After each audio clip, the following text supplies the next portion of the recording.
welcome back to another Ace Attorney stream. We are on episode 4, Turnabout Beginnings.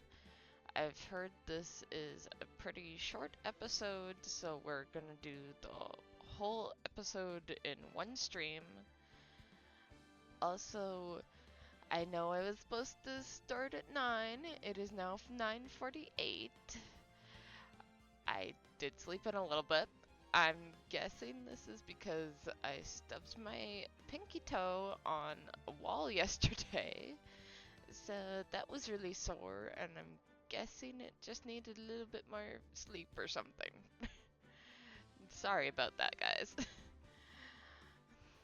I'm fine, by the way. My toe it's really sore right now. And I'm supposed to go swimming today, so hopefully it's fine. I guess I'll give you guys an update on Tuesday if you guys want. Anyway, let's get into episode 4.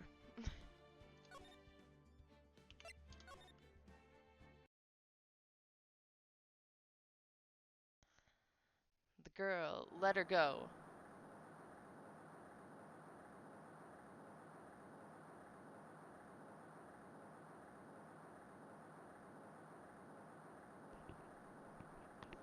Shut up.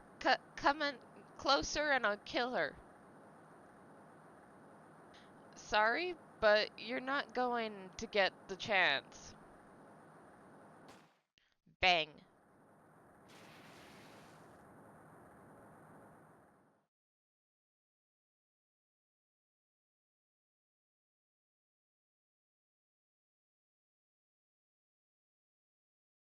I'm reading through the file of an old court case.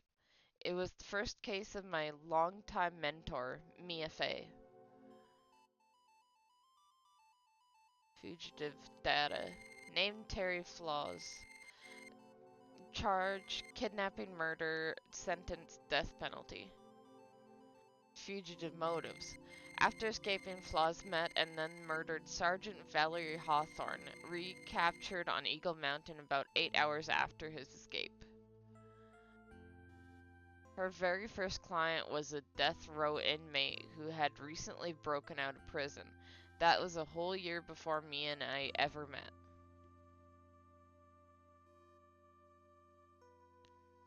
That's gotta be hard for your first case.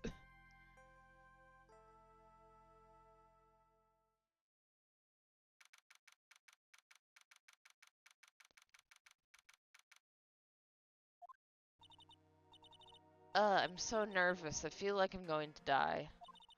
I never should have accepted this case. Eek!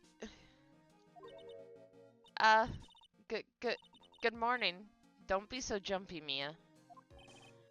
I didn't do nothing, I swear. I didn't kill anyone. Terry Flaws. My first client. Sentenced to death 5 years ago, and now a prison escapee. Just relax, Mia. Make small talk and try to relax him. So why did you escape anyway? Uh, Eek, I'm sorry. Well, we can already tell this guy is crazy since he's eating his own... I'm just gonna call that a ball. Eek, I didn't do nothing. I didn't kill anyone. Nobody. I never lie. I didn't escape from anywhere. The police? Or not the police. The prison uniform says otherwise, buddy. But Mr. Flaws, the police just recaptured you 2 days ago. Sorry, I told a little lie. Oh boy. But anyway, I didn't do it. I never killed nobody. Sorry for asking, but you're in death row, right? Eek, I'm sorry. I'm really sorry. They sentenced me to die 5 years ago, but I was tricked, I tell you. That woman, she lied in her testimony. That's why I got the death penalty. I swear it, I didn't kill her. I could never do that. 2 days ago, he escaped from the police wagon when it crashed. Then 8 hours later, a policewoman was murdered before the police could recapture him.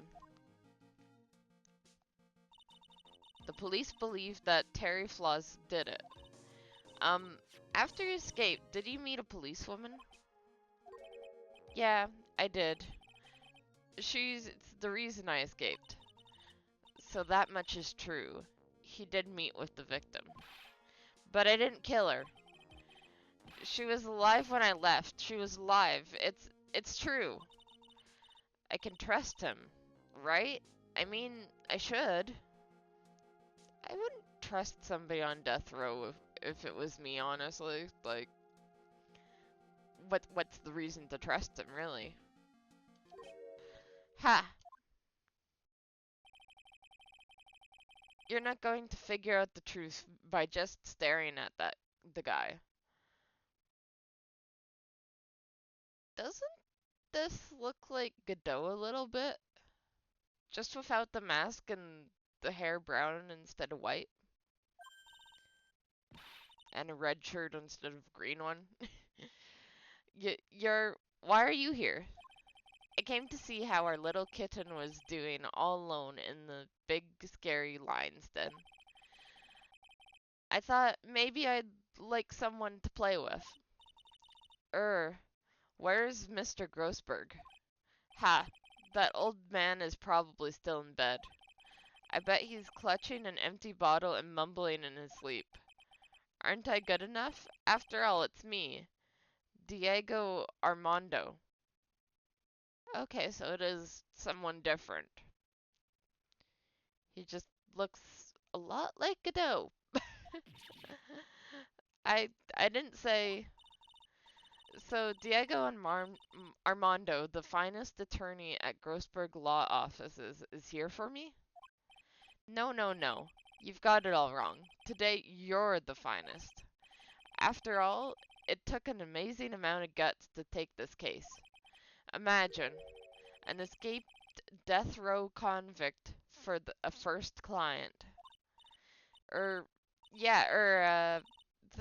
Thanks.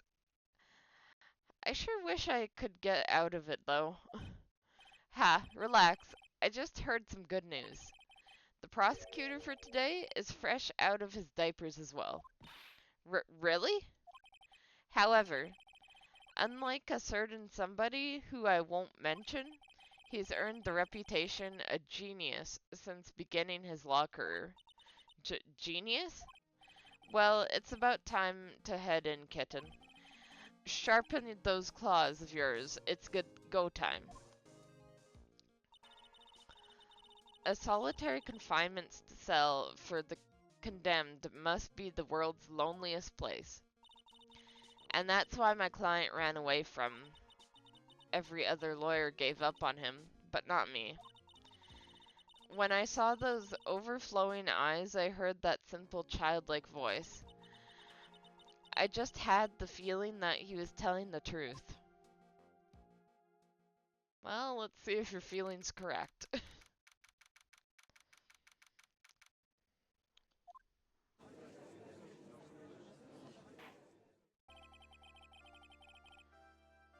The court is now in session for the trial of Terry Flaws.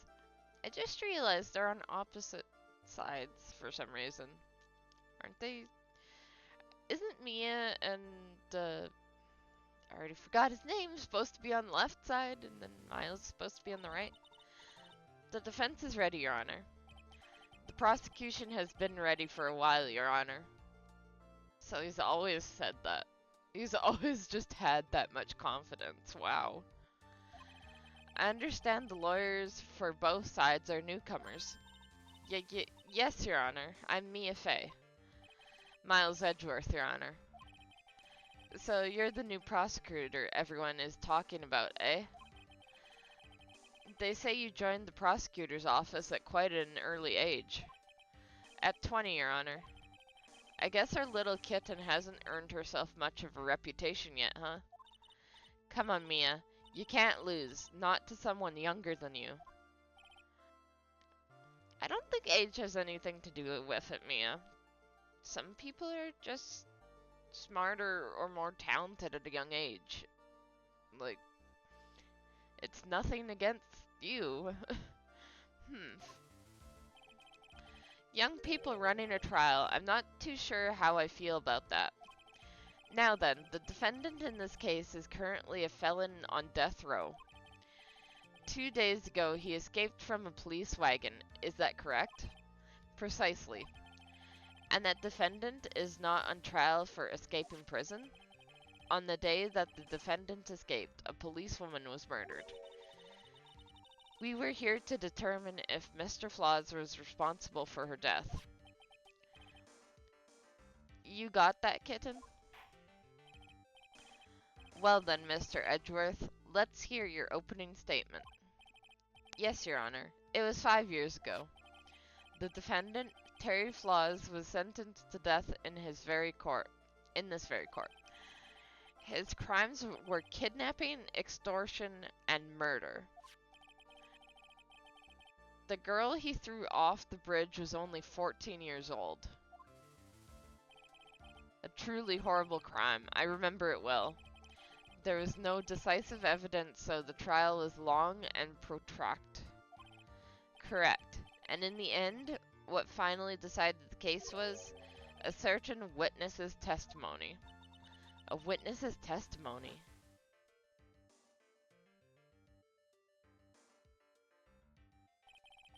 The testimony of Detective Valerie Hawthorne, the person who confronted this criminal. She arrested Mr. Flaws at the scene and later testified against him. She said she witnessed Mr. Flaws throw his young victim into the river.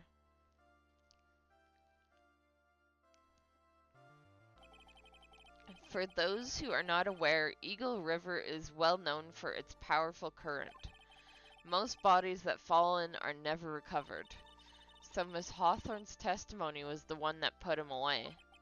That policewoman you just mentioned, that wouldn't be exactly the victim, the same woman that was killed 2 days ago. Police Sergeant Valerie Hawthorne. Aha, I see. The man who was sentenced to death based on her testimony escaped 2 days ago, with only one thing on his mind, to take revenge against the woman who convicted him. Aha, the truth is becoming clear to me now. Huh? Yes, yes. It's quite obvious that the defendant is guilty. Wait a minute, that's not right. At least hear the case before you decide on the outcome, Your Honor. Good. Watch yourself, Miss Fay. I'm not sure I care for your word choice or your tone of voice. Young people these days simply don't know how to respect their elders. Why you're even younger than me, you hypocrite. Now then, Mr. Edgeworth, please call your first witness.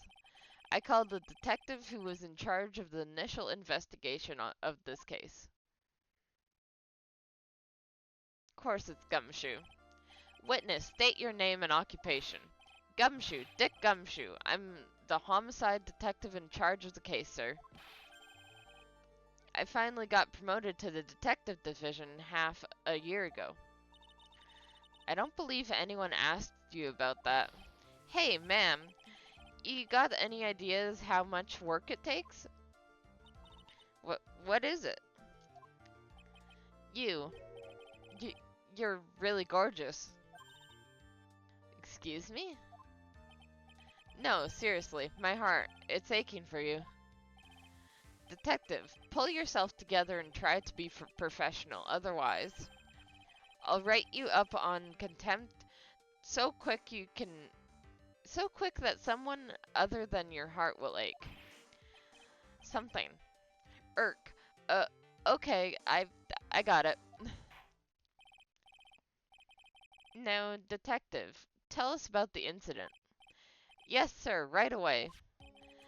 The victim was Sergeant Valerie Hawthorne, a veteran on the police force. She was stabbed in the back with a knife and died from excessive blood loss. That much is already stated in the autopsy report. The court would like to hear more details about the incident itself. Yes, sir, I got you. Now, let's take a look at this aerial map of the area here. Alright. What's with the 5 yards thing? This is a sketch of Dusky Bridge, an old suspension bridge. And the river that runs under it there is Eagle River. The victim and the defendant met there, on top of the bridge. After stabbing her in the back, the killer carried the victim back to his car. He was recaptured at a police checkpoint as he was trying to make his getaway, sir. I see. I see. Bridge located 40 feet above Eagle River. So, the victim's blood found on the bridge. The victim, Sergeant Valerie Hawthorne, was wearing a thick coat, sir. Unfortunately, no traces of blood were found on the bridge. Mr. Edgeworth, I warn you that I absolutely despise conjecture. If there was no blood on the bridge, then you have no proof that they even met there. Your Honor, if you would listen to the testimony I have prepared, I'm sure you'll be convinced. The two of them most certainly did meet on the bridge that day. Why, Mr. Edgeworth? I'm not sure I like you wagging your finger at me as though I'm some hoser. You know what? Finally, a judge that doesn't just automatically side with the prosecution. Detective, proceed with your testimony. Yes, sir. Here we go, Mia. Hang on. Okay, now, listen carefully, kitten. One little mistake and this guy will drink you for morning tea. Trust me. And get ready. He has to be Godot's, like, brother or something. But then they don't have the same last name, so... I don't know, they just look so eerily similar that it's really weird to me. Summary of the incident. On the day of the incident, an unknown person phoned the sergeant and asked to meet. Sergeant Hawthorne went to Dusky Bridge at the designated time and met with Mr. Flaws. And that's where she was brutally murdered, sir. The criminal stuffed her body into his car trunk and tried to make a getaway. Mr. Flaws was arrested at a police checkpoint we set up at the base of the mountain. Well, you certainly have established the importance of the bridge. Naturally. Now, would the defense please hurry up and proceed with the cross-examination? Yes, Your Honor. Cross-examination coming right up. Hey, settle down there, kitten. See, he even drinks coffee, like, I don't know. If you are trembling like that, you're going to make me spill my coffee. I'm not trembling. It's just cold in here. The courtroom can be a cold battlefield, all right, especially for a beginner. I don't need you to worry about me. I mean the defendant, the witness. Everyone's a beginner in here. Ha, you got me there. But maybe you should keep your claws out and show them what you got, kitten. It's okay, Mia. Stay calm. Just remember, those court procedure videos you stayed up all night watching.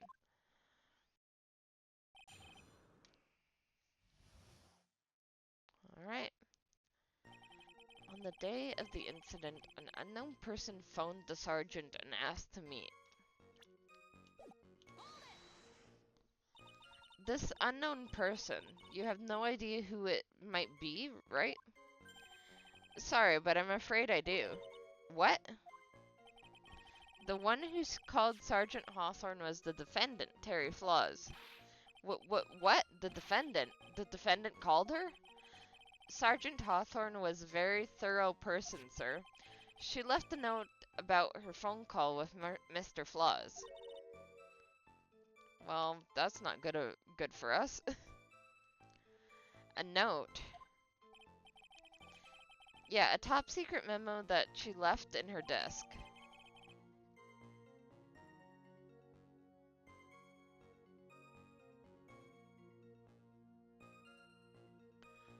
Confidential police materials written by the victim. According to this note, it seems the one who called her to the bridge was indeed the defendant, Terry Flaws. Nah. Whose bright idea was it to keep that note from me? Ha, looks like the judge is even more sure of his verdict now. Listen up. Never ask a question if you don't already know the answer. It's the detective's fault. He's the one that said unknown person. Hey now, don't make that face at me. I just said that way 'cause the prosecutor told me to. Was that a trap? With that cute face, I didn't expect him to be so sneaky.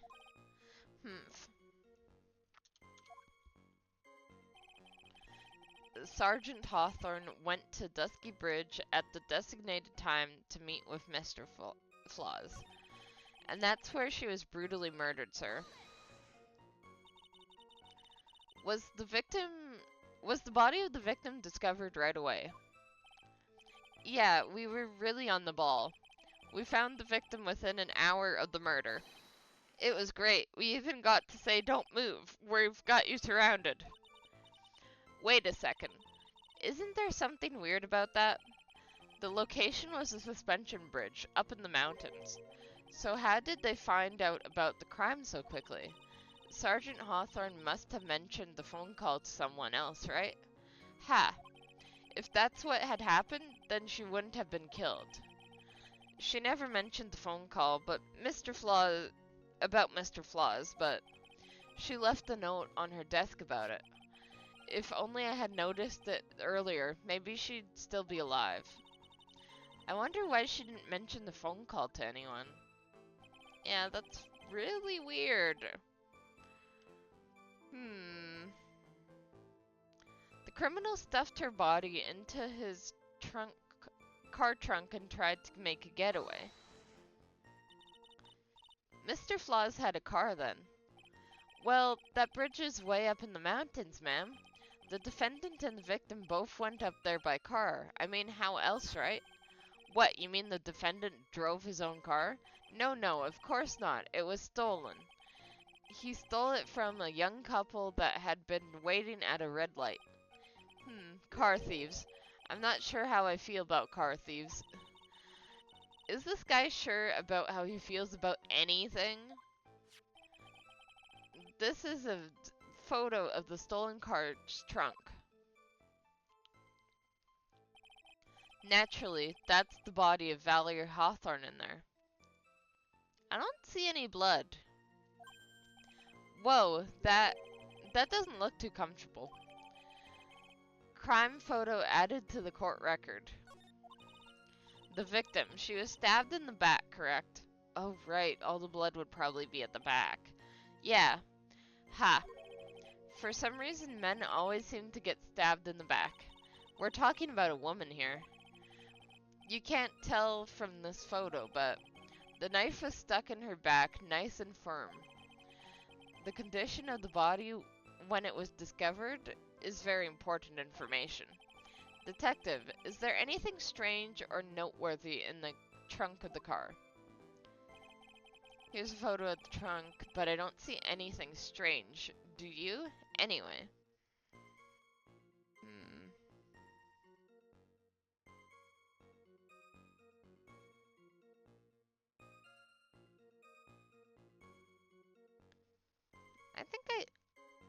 think I do see something strange about it.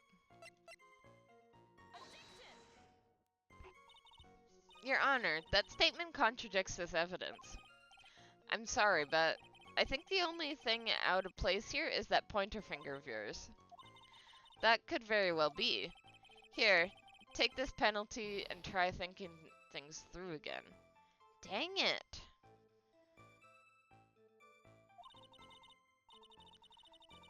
What's the problem? Pointer fingers are made for pointing.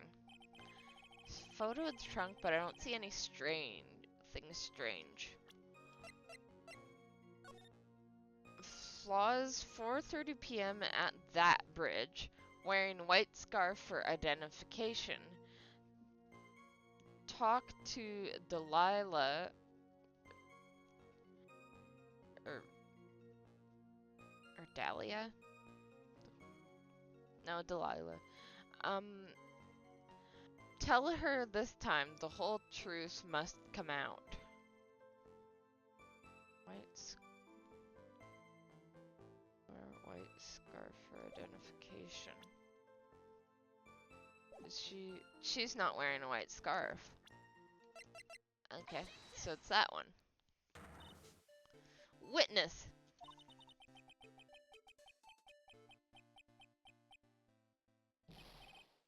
What is it? Do you have something to say, Miss Faye? I'm sorry. I forgot what I was going to say. This is the first time I've ever had to actually address someone like that. Gah. You should have practiced before coming to court. Honestly, Miss Faye, I'm not sure I like this. So there, kitten. Want a piece of coffee candy? Candy? Well, you're sitting too young to be drinking real coffee. Grr. Come on, Mia. Shake it off. You're a lawyer. Detective. Yes, ma'am. This photo. You said that there was nothing particular about it. Is that correct? Yeah, that's what I said. Well then, I suggest you take another look at the note written by the victim. The note? It very clearly states, wear white scarf for identification. The caller must have forgotten what the victim looked like, thus, the special request. Ah, I have one very simple question for you, detective. Where is the white scarf?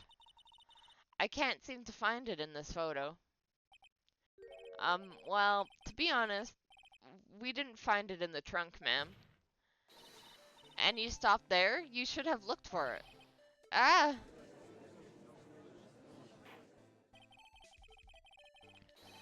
The caller told her to wear it to identify herself, so I'd expect she did just that. Well, Mr. Edgeworth, what do you have to say about this? I see the defense is a little lacking. The scarf you are searching so desperately for, is it this one perchance? Ah, where did you find that, sir? On Dusky Bridge. I was there first and decided to conduct my own investigation. Why? Why didn't you tell me? I made a decision to keep all pieces of evidence in my personal satchel. It's the safest place I know. That hotshot sure has a flair for the dramatic. It's not exactly white as the caller requested, but as you can see, it's close enough for what it was intended for. Yeah, it's like a light blue. I guess it's close enough to white. It looks like it spent some time in the mud. Not surprising, it was drizzling on the mountain that day. Prosecutor Edgeworth, he was intentionally hiding that scarf the whole time.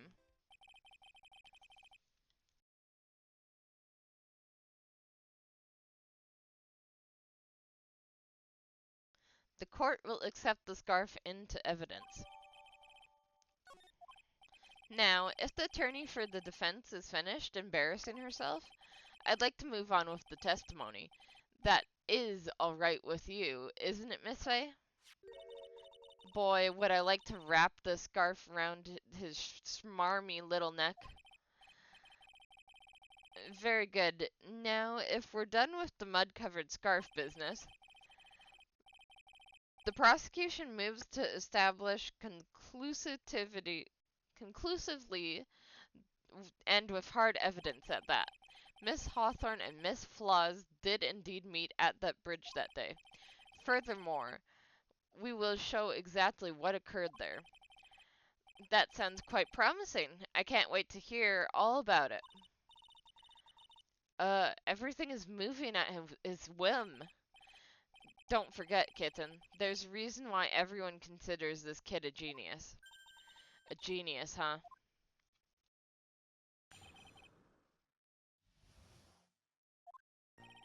Actually, there's an eyewitness who was there when the incident took place. This photo was accidentally taken by the witness. It shows the Vic wearing the scarf, sir. It was drizzling that day. Unfortunately, it's a little hard to see what's going on. Anyway, the criminal shoved the victim down from behind and stabbed her in the back. That must have been when the scarf fell off. Looking at this photo, you really get the sense that this bridge is very high up. It's about 40-foot drop from the bridge to the Eagle River down below. Mr. Edgeworth, who took this photo anyway? Let's just say it was a well-intentioned third party. Aha, a potential witness. So why isn't this person in the courtroom? Well, they said they absolutely did not want to testify. The person in question is very delicate, Your Honor. Besides, as long as we have this photo, we see no reason to compel them to testify. I'm not sure how I feel about that. So, as you can see, Terry Flaws had both the motive and the opportunity. I think it's quite clear that this point, what happened on the bridge. Aha, the truth is becoming clear to me now. Huh? Yes, it is quite obvious. He's clearly guilty. Not again. That's not fair. I haven't even done my cross-examination yet. What do you mean, Events on Dusky Bridge. Actually, there's an eyewitness who was there when the incident took place. Who is this eyewitness? She's a college student. A female college student? That's right, meaning she's female and a college student, ma'am. She doesn't do well in front of other people, so I came to testify for her. So on, but as the attorney for the defense, I have the right to cross-examine her. For the time being, we're not relying on the witness's statements, that is all. What is that supposed to mean? The prosecution has other more decisive evidence. Our case doesn't rest on vague testimony of a female college student. A female college student, eh? It means she's female and a college student, sir. If you absolutely must hear her testimony, you'll have to give us a good reason why. Grr. Please tell us about the more decisive evidence in question. This photo was accidentally taken by the witness. It shows the Vic wearing the scarf, sir. It does indeed. It was drizzling that day. Unfortunately, it's a little hard to see what's going on.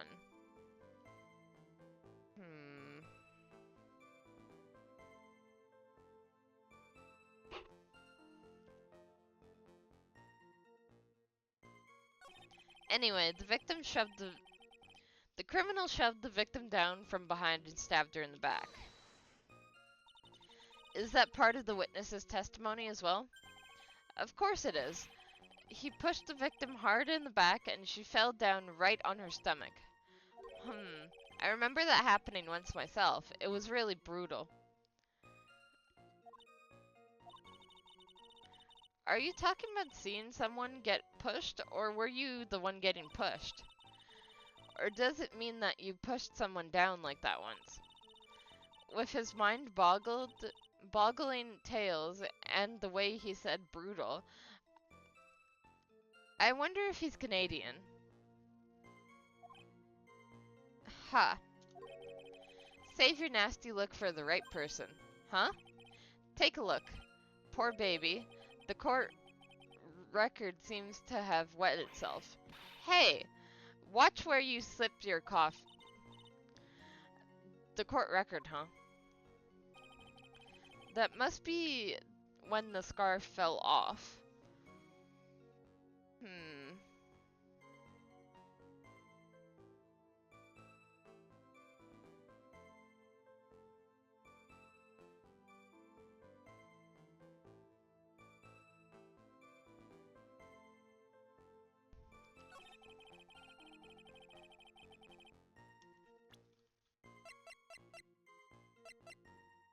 But the photo doesn't really show that.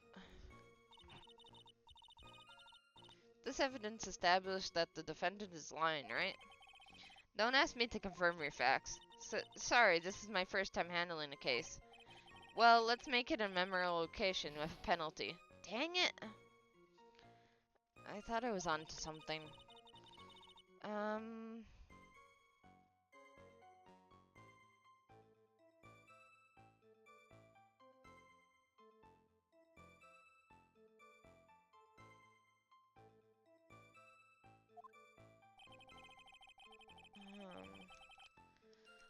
Maybe I was onto something and just did the wrong photo. Maybe it's this one again? Maybe we're still on the scarf? I wouldn't put it past this game. So, at the time of the crime, there was a light drizzle coming down, correct? Oh, right. Nothing she was wearing looked wet. Yeah, and the fog, too. Just a generally soggy atmosphere. Plus, they found her pretty quickly, they were saying, so she shouldn't have dried off. Well, I have evidence that doesn't go with the soggy atmosphere. But this is a photo of the victim's body that was found in the car trunk. Considering the conditions at the scene of the crime, something isn't right. Well, by all means, please enlighten us as to what isn't right. What is it about this photo of the trunk that does not seem right? The jacket and it not being wet? Naturally, the answer is right here. The victim's coat. As far as I can see, there's nothing strange about it. That's exactly what's strange. Recall the testimony. What were the conditions on the bridge that day? It was drizzling and foggy. Dusky bridge was all wet. If the victim really had fallen down on her stomach on top of that bridge, the front of her coat should have been covered in mud. That's exactly right. The other day I fell in a muddy street and my gorgeous playoff beard was befouled. I do admit that the crime scene was quite wet that day. However, that doesn't mean that the top of the bridge itself was muddy. If Your Honor had fallen in the shower instead of on the muddy street, your glorious hockey beard pride of the legal league would be wet but not muddy. Fortunately, I have yet to test that. Still, your point is well taken. Can you prove that the surface of the bridge was muddy that day? The surface of the bridge, huh? Ha! A real man wouldn't stand for a taunt like this. Neither would a real woman. Of course I can. Here is the evidence that proves the surface of the bridge is muddy. The muddy scarf. Ow. My pinky toe really is still sore from hurting it yesterday. Jeez. The evidence is the scarf. Ah, it should be obvious. If the scarf fell onto the bridge and got this muddy, it means that the bridge was obviously covered in mud. Ugh. No, I can't be outwitted by this novice bimbo. Who you calling a bimbo, Edgeworth? Hey, stains to you, buddy. Miss Faye's assertion makes perfect sense to me. I do admit that there appears to be a contradiction between the condition of the victim's coat and her scarf. However, the real question is, why is there a contradiction? Huh? For every contradiction, there exists an explanation. Let's look at what the explanation is in this case, maybe, shall we? Alright. It's not like he's really giving me a choice here. Ha! You're doing pretty well, for a little kitten. Mr. Mondo. No matter what he says, a contradiction always comes down to a lie.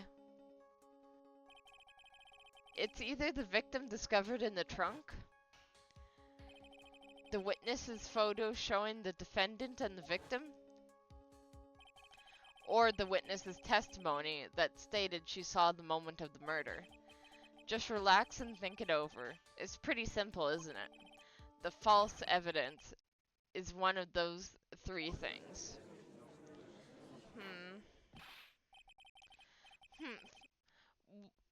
What you said just now, I'm not sure I like that. That wasn't me, Your Honor. It was the coffee aficionado over here that said it. This court is not in the habit of accepting false evidence, you know. Blame it on him, Your Honor. He's the one trying to slip false evidence into the court. But we won't let him. We'll expose his evidence as the flimsy scam it really is. Yes, the false evidence in this case is the...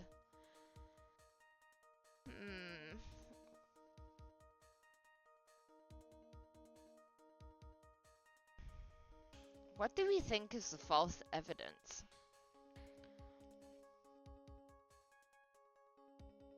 I think it's the witness's testimony. It's the only thing that's not right in front of me since she's not here. So I think it's that. It is a no-brainer. Obviously, it's the witness that is suspicious. During his earlier testimony, the detective pointed out a crucial fact. The criminal shoved the victim down from behind and stabbed her in the back. Now, is this testimony exactly what the witness claims to be seen? Yeah, that's what the witness told us.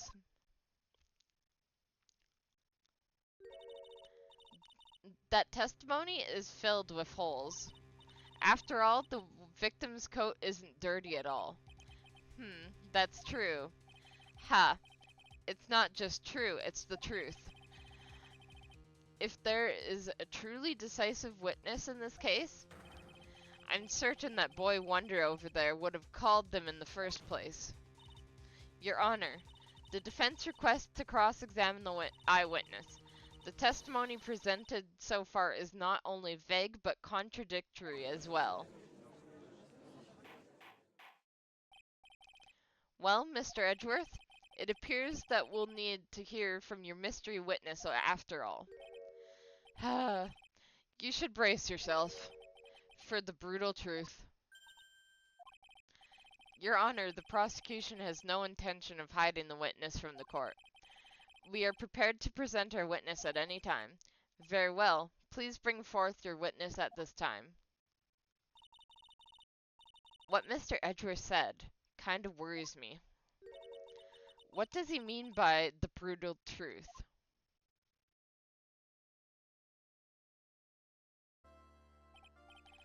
Now, let's proceed with the testimony.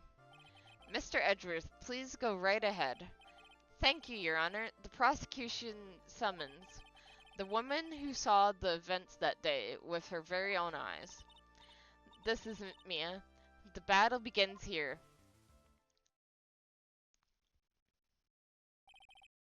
Witness, what is your name and occupation?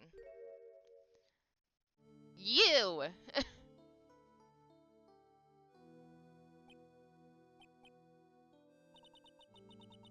Oh, right, I remember from the Phoenix case, Mia's second case. It did mention that she was in the first case. So this is the day she did the poisoning of one of the other law people. Everyone is so silent that I can hear their hearts going pitter-patter. Oh, when I look at you, how can I put it? You look so scrumptious as a double and a dozen donut holes. I feel like I want to hurry up and hand over a verdict just to have a bite. Hey, not so fast. As I said before, this witness is very sensitive and delicate. Well, that's the persona she puts forth. I would ask the court to please exercise care when addressing her. Yes, indeed. Thank you, Mr. Edgeworth. You are a true gentleman. Miss Fay, you could learn a lot from this man. If he's such a gentleman, he sure doesn't act like one to me. Sir? Yes, my dear? This is my first time, so I'm sure I'll make a lot of mistakes. Anyway, I just wanted to say I'm sorry for all the trouble I might cause. Not at all. It's no trouble at all. Now then, may we please have your name and occupation? My name, Melissa Foster. That's a different name than in the other case, right? I'm a college student, a freshman in the literature department. You were on the scene when the unfortunate event occurred, correct? And you were the one who took this photo. Is that accurate? Why? How can you be so mean? Now see here, what are you doing shoving that in her face like that? Huh?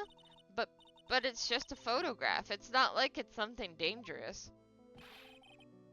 Next time I'll be forced to penalize you.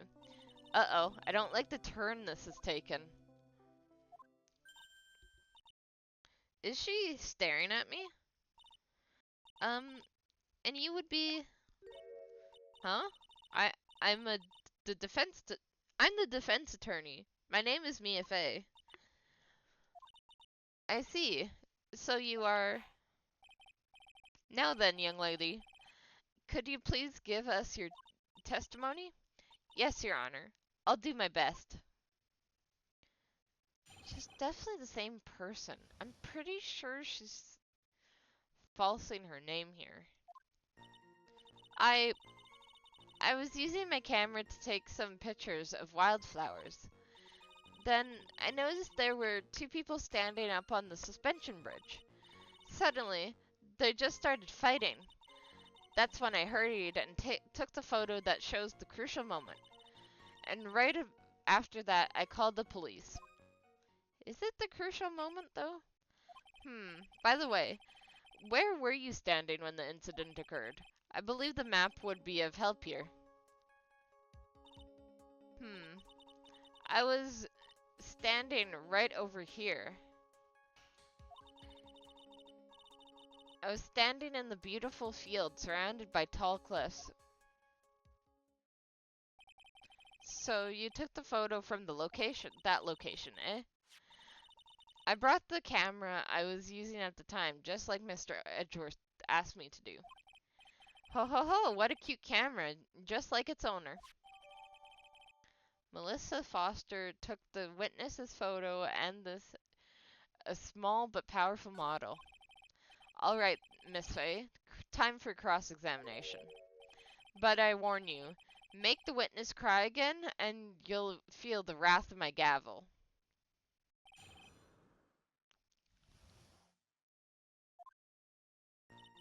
I was using my camera to take some pictures of wildflowers.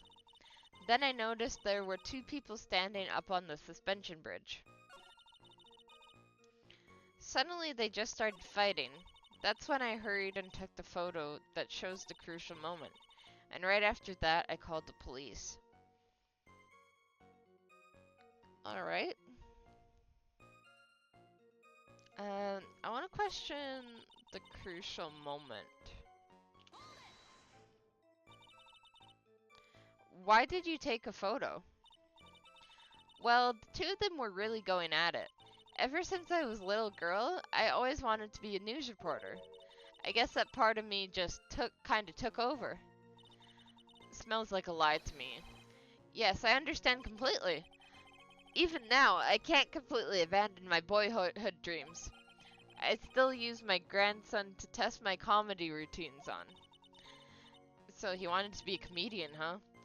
Not that it has any bearing on this.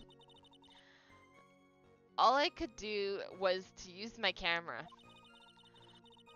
So I took the photo of the crucial moment and gave it to the police.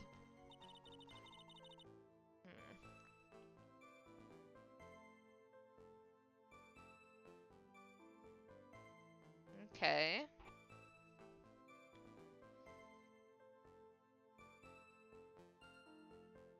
But I feel like it's not the crucial moment. Let me try presenting the witness's photo here. Witness, when you said you took a photo of the crucial moment, is this what you mean? All I can see in this photo is the two people facing each other. You testified that you saw the two of them starting to fight. Normally, that's the kind of thing we would refer as a crucial moment. Why haven't you presented a photo like that? Well, you see, the photo we presented was the only one there was. But if you really wanted to capture the crucial moment, then what happened next? You must have taken a photo of it. Doy. My apologies, young lady, but Miss Faye's assertion is not without a certain amount of merit. He can certainly downplay a situation, can he? I'm sorry, I'm a very bad girl. I used it all up. The film, I mean. You ran out of film? This photo was the last one. What? Unfortunately, that is the truth. I personally examined all the photographs she took that day. All the other photos are of the witness herself playing among the wildflowers.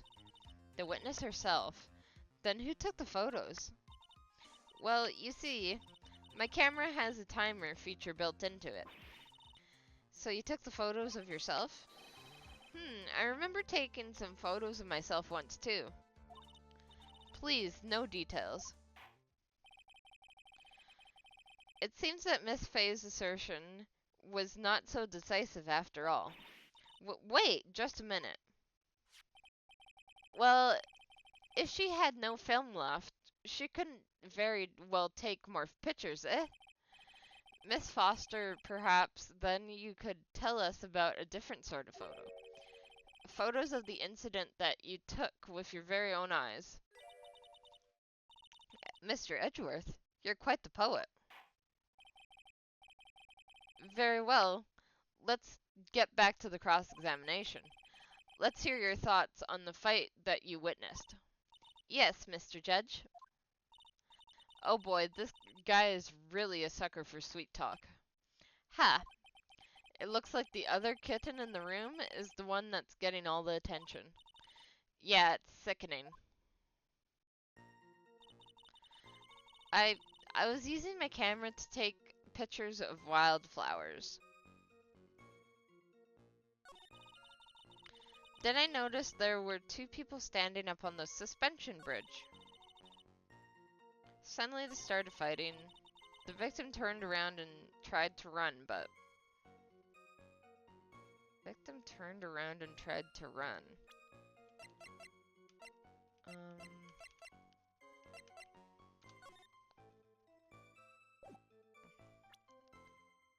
Actually, she was on the right side, right? She wouldn't be able to run. That side of the bridge is out.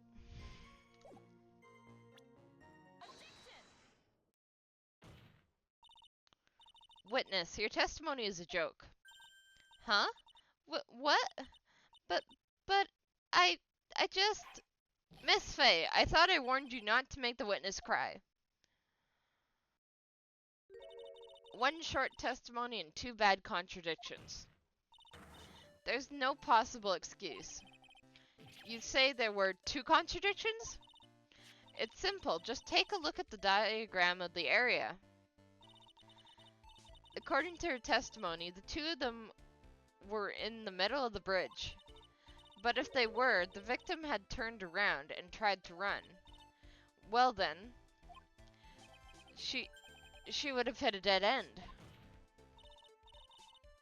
You said 10 yards, but she couldn't have ran even 5. Because Dusk Bridge is collapsed on that side. Wow! What does all this mean? It's very simple, Your Honor. This charming little witness took a charming little lie. That's all there is to it. This beautiful young lady has been lying to the court? Just a moment, Your Honor. Mr. Edgeworth. Your Honor, allow me to personally apologize for the confusion. What do you mean? There's one major mistake in this diagram. What did you say? What are you referring to? It's all because this diagram was made after the incident occurred. It's a very old bridge. We couldn't find any official blueprints of it. So you're saying... I'm saying that even though this bridge is currently in disrepair, there's no evidence that can prove that the bridge was broken during the incident. That's ridiculous. You can't actually tell the condition of the bridge from this photo. I apologize to the court for not being more clear when I presented the evidence. Ha, that guy is too good. Huh? What do you mean? He planted it from the beginning. He's a genius, alright. That diagram of the bridge was his insurance policy. What? That coward! Well, Miss Faye, it seems you've once again made a reckless accusation. I'm sorry.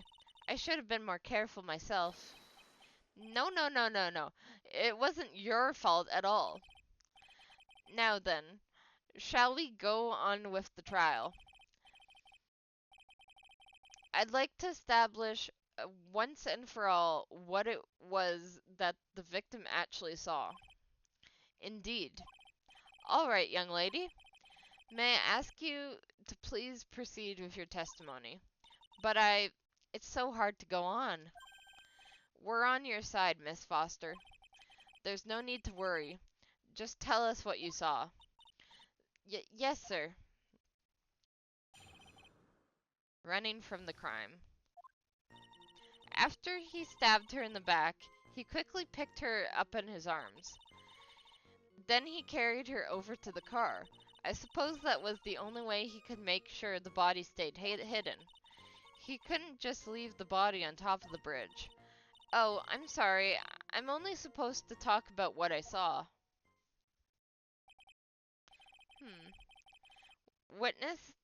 Witnessing such violence must be difficult.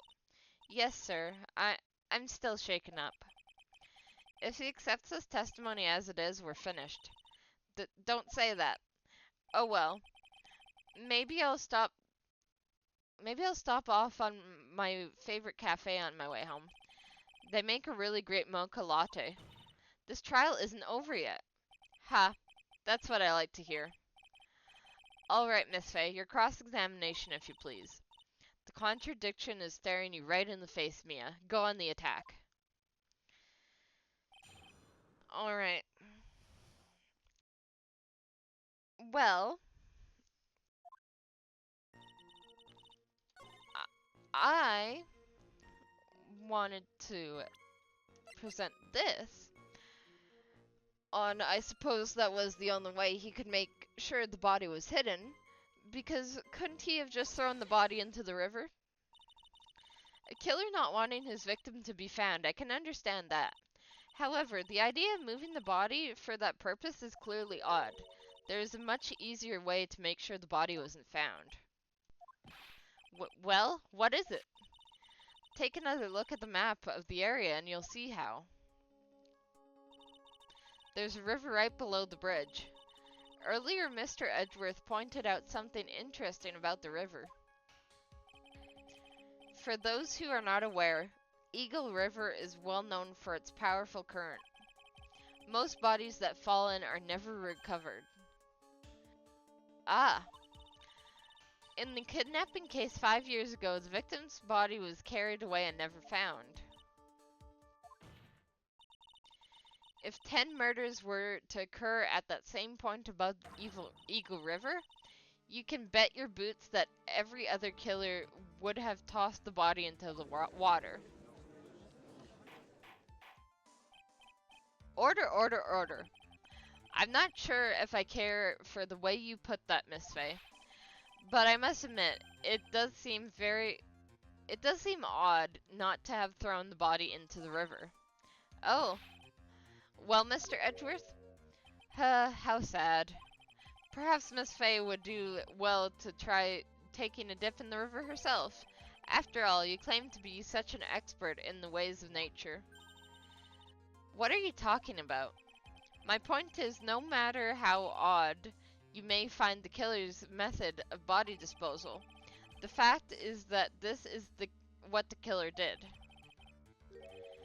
None of your arguments have anything to do with what the witness said.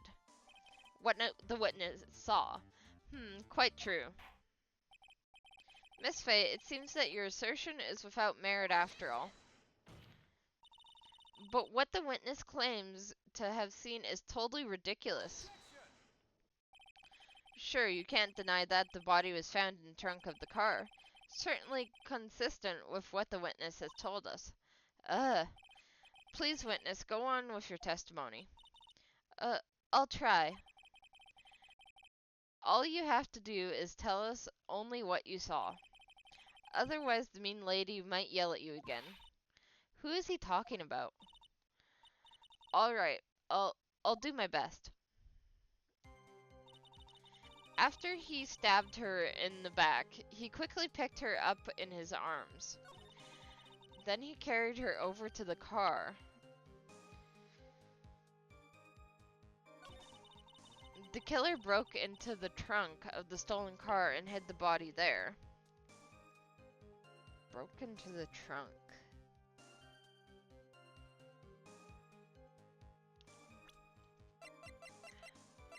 How do you know that from where you were standing? Well, Miss Foster, it looks like you've done it this time. Done what? Made a crucial mistake. A crucial mistake? Like what, Miss Faye? The killer broke into the trunk of the stolen car and hid the body in there. You're saying you saw that, right? With your very own eyes. Also, how did you know the car was stolen? Yes, and... It's simple, Miss Foster. Take a look at the diagram. I guess she could have been watching the court. She could have been in the courtroom the whole time still. The place you claim to have taken the photo from that day is here. Do you see what I mean? Even if you tried to see the car, this outcropping of rock is directly in the way. Ah, that's right, Miss Foster. I knew that was going to come up eventually. From where you were standing, you could not have possibly seen the killer's car. Ah! I admit the diagram shows a large outcropping of rock. However, it isn't so tall that it would stop her from seeing the car. That's right. It's not that high at all. I was able to see his car just fine. Oh, that's what the marking was on the map. I'm so sorry, but that just doesn't wash. I believe it was the witness who presented this as evidence to the court, yes? This is the location of the photo that was taken. Your own photo tells the whole story. You can clearly see the left side of the bridge, but the outcropping that is being referred to is really more like a cliff. Ah, your view should have been completely cut off by this cliff. But still, you claim to have been able to see the killer's car. No! Order in the court. What is the meaning of all this ballyhoo? You're honored. Don't jump to any hasty conclusions. The fact that the escapee fled in a stolen car was reported on the news. After witnessing a murder, I'm sure you can appreciate that the witness was very upset. She must have heard about the stolen car and... What the heck?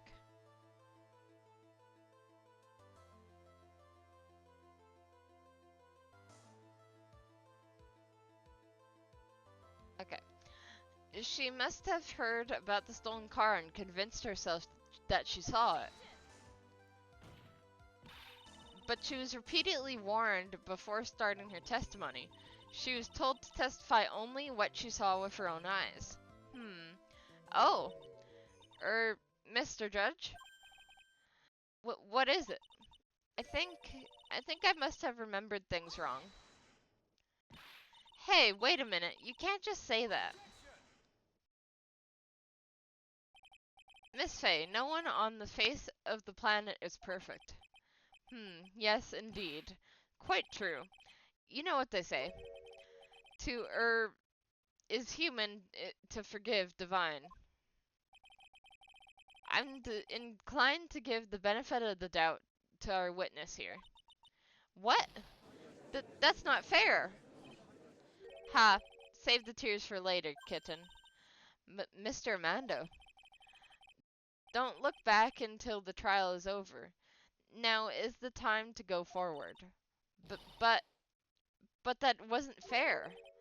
Okay, kitten, you need to relax. Then you need to remember.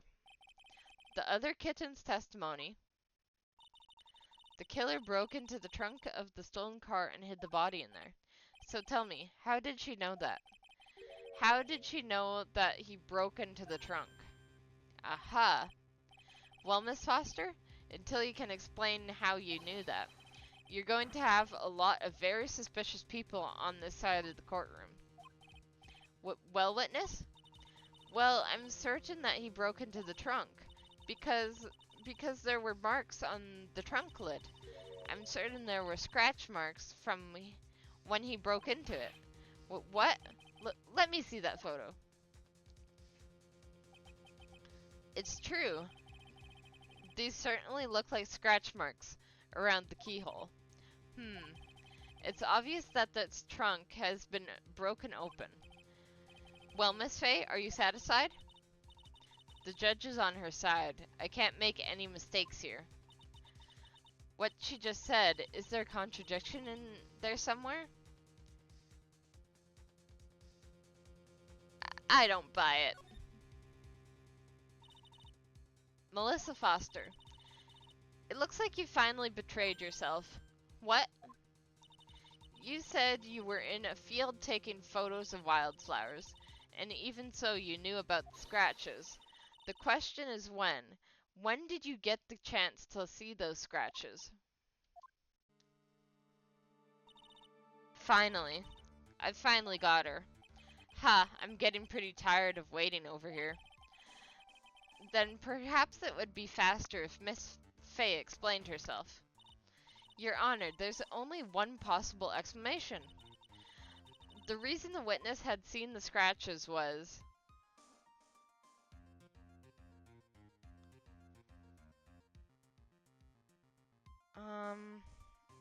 She put the corpse there herself? That's the only thing that makes sense. Because even though if she was the owner of the car, the scratches wouldn't have been there while she was still in possession of the car. And she wouldn't have happened to just pass by because of the huge cliff. There's only one way that the witness had the chance to see those scratches. Yes? What is it? Naturally. When she opened the trunk and stuffed the corpse in herself. The person who really hid the body in the trunk of that car was Melissa Foster. It was you that did it, wasn't it? That's ridiculous. I could never. It was the man in the prison garb. He's the one that... I don't think so, Miss Foster. If Mr. Flaws had been the one that put the corpse in the trunk, he would have simply used the car key. There's no need to break it open. Right, because he stole the car. He would have had the keys. But he stole the car. He stole it from a young couple that had been waiting at the red light. Yeah, so the car would have been in the ignition. Which means the key would have still been in the ignition. Oh, I see. Thank you for telling us about the scratches, Miss Foster. Without that, we never would have uncovered the truth. That you couldn't have been... that it couldn't have been Mr. Flaws that put the body into the trunk. There we go. No! Preposterous. To even suggest that the witness put the body in there? If that were true, then how do you explain the photo that she took? The corpse could only have been put in the trunk when the incident occurred. And we already know that the time she was taking photographs. Now is your chance, Mia. Finish this thing. On the contrary, I'm not so certain about that anymore, Mr. Edgeworth. There's no need to think too deeply about it. What I'm saying is the shutter for this may not have been pushed by Miss Foster herself, because the camera had a timer. Let's take another look at this camera and see what features it has, shall we? It has a timer built into it, even a mini tripod. Why, it's almost as if she brought this camera just to take this picture. What are you trying to say then, Miss Faye? That the crime occurred... That when the crime occurred, Miss Foster wasn't in the field, as she claimed? Well, if she really did use the camera's auto timer, then the answer is yes. She was somewhere else. Exactly. She was not in the field. Would the defense please explain further? Listen, this is a crucial point. Where was Miss Foster when the incident occurred?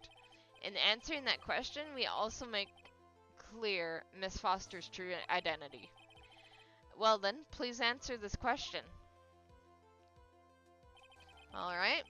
Where was Melissa Foster when the incident occurred? I think she was over here. Naturally, the witness was standing right here. Well then, what do you think, Mr. Edgeworth? Before pointing out where the witness was standing, Miss Faye should do something herself. She should figure out where she stands, if you catch my drift. Oh, don't worry, the drift is certainly caught. Yes, failure is an excellent opportunity for growth. Now try better next time. What?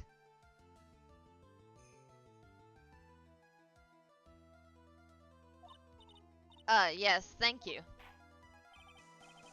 Well then, please answer this question. Where was Melissa Foster when the incident occurred? I can't save. Ugh.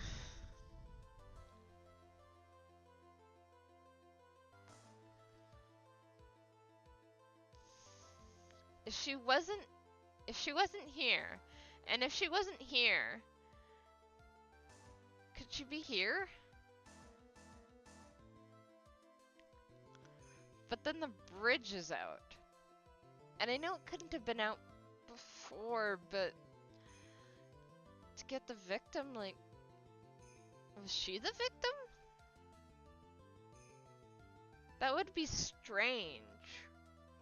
But this game is strange. Maybe she was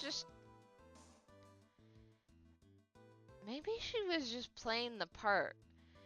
Because there is still the contradiction of the muddy scarf and then the coat not being muddy.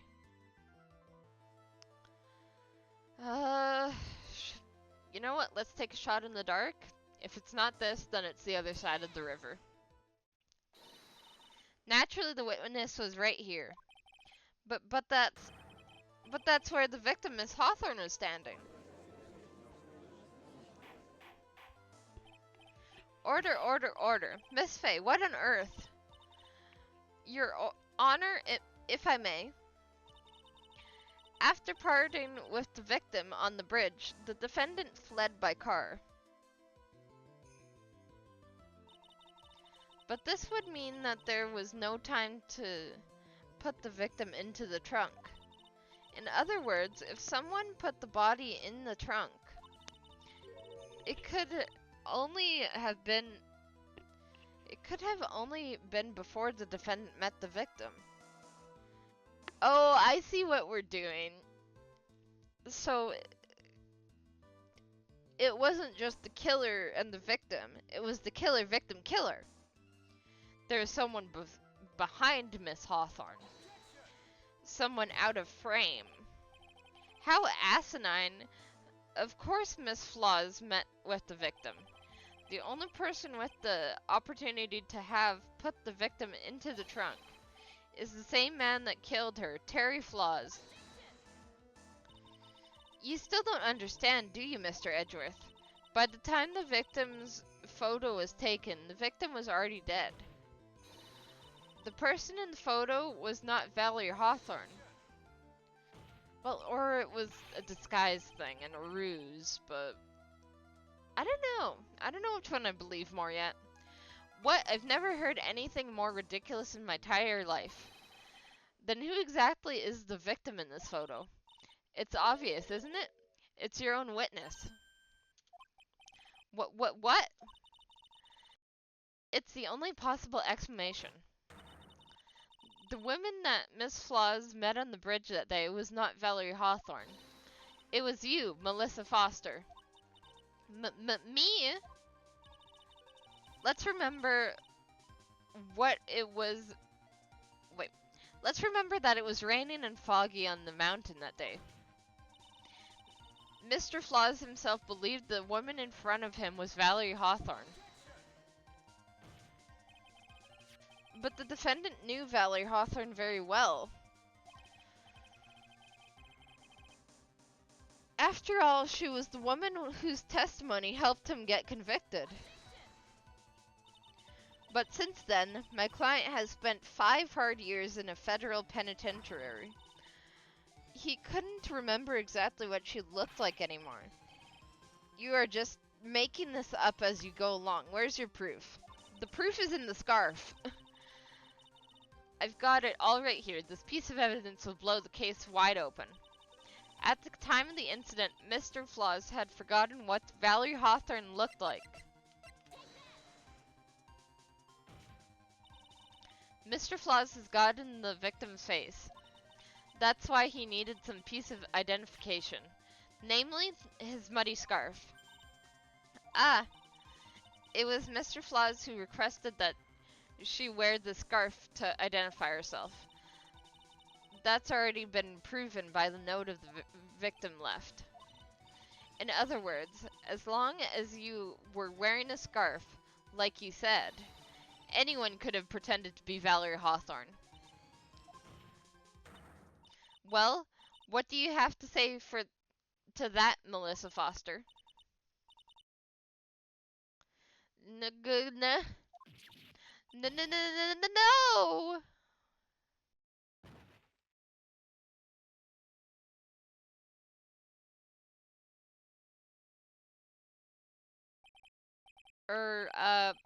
Where's Miss Foster?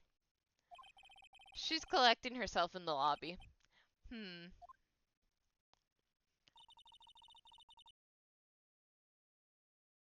It's obvious that Melissa Foster did it. She hid the body in the trunk and disguised herself as the victim. She set up the camera to snap a fake photo of them together. The one question is, why did she do it? Well, isn't that obvious? She's the real culprit. Ha. Well, we'll have to wait for Miss Foster to compose herself before we start again. Until then, the court is in recess. The defense and the prosecution are both to wait in their respective lobbies. Yes, Your Honor. Understood. Very well, this court is in recess. Recess time. Alright.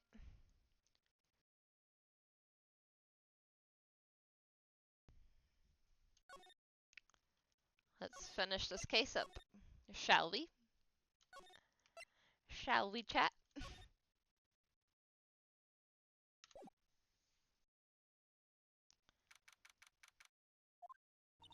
Mr. Flaws, eek! I'm sorry, I'm sorry. I want to say thanks. You're really good. You really hooked me up. Thanks. We're almost there. Once I prove that she committed the crime. Yeah, but there's one more big obstacle you got to get past. Obstacle? Yeah, motive. Why would Melissa Foster kill that policewoman anyway? Motive, huh? Anyway, we're still badly in need of information. Information, right. What we need the most is info about this Melissa Foster herself. All we know is that she's a student studying literature. And one more thing. What is it? Well, the incident that happened 5 years ago, of course. The kidnapping murder case that Zebra Boy is on death row for. I didn't do nothing. I didn't kill nobody. I never lie. Miss Flaws, in that case, tell us more about it. About what happened 5 years ago. Okay, I trust you. That day, 5 years ago, I dreamed of it. Every day. This picture, it reminds me everything. Bridge looks the same just like 5 years ago. Like it could fall apart any minute. So it's been broken like that for the last 5 years? Ha, sorry buddy, but you sound like the one that could fall apart at any minute. True. It's true, I did. I did kidnap her. 5 years ago. I kidnapped my girlfriend. Dahlia Hawthorne. Your girlfriend, huh? Hey, hold on there. Did you say Hawthorne? The victim's last name. Dahlia Hawthorne. Valerie's little sister. What? Are you serious?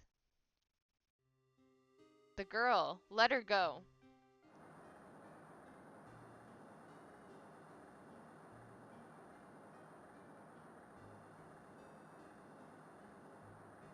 Shut up. Come closer, and I kill her. Sorry, but you're not going to get the chance.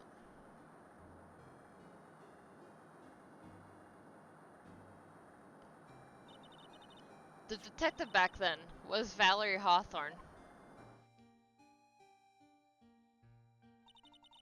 At first I thought shooting someone for kidnapping was crossing the line, but it was to protect her little sister. I can understand why she did it.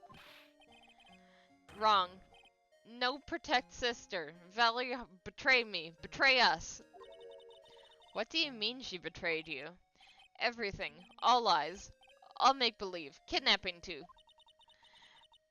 Make-believe kidnapping. Dahlia, my girlfriend, my love, my teen angel. Ugh. Did he actually say my teen angel? I've seen one too many soap operas. I did anything she says. Anything Dahlia says. Anything Dahlia says. Hold on a minute. What are you saying is that the kidnapping 5 years ago was planned by, yeah, me and Dahlia. And Valerie too. Valerie was in on it? Dahlia's family rich. Jewelry business. We get one jewel. That's what we thought. Me and Dahlia wrote kidnapping note. We sent to her dad. Asked for $2 million diamond. We tell him make exchange on Dusky Bridge. We tell him Valerie make transfer cause she knew detective. Having a police detective in your pocket is a useful thing, alright.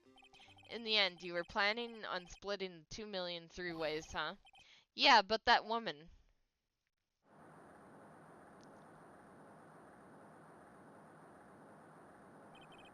That woman, Valerie, she'd do it for real. She shot at me for real. Me and Dahlia.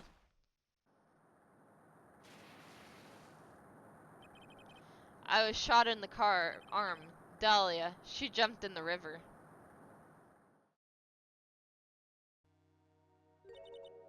Jump? You don't mean she jumped on purpose, do you? I couldn't do it. I could never push her. Anyway, I blacked out. Wake up with police all over.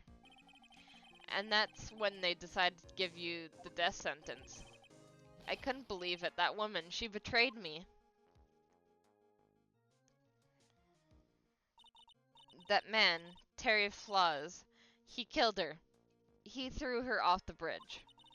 He threw my beloved sister into the roaring river 40 feet below.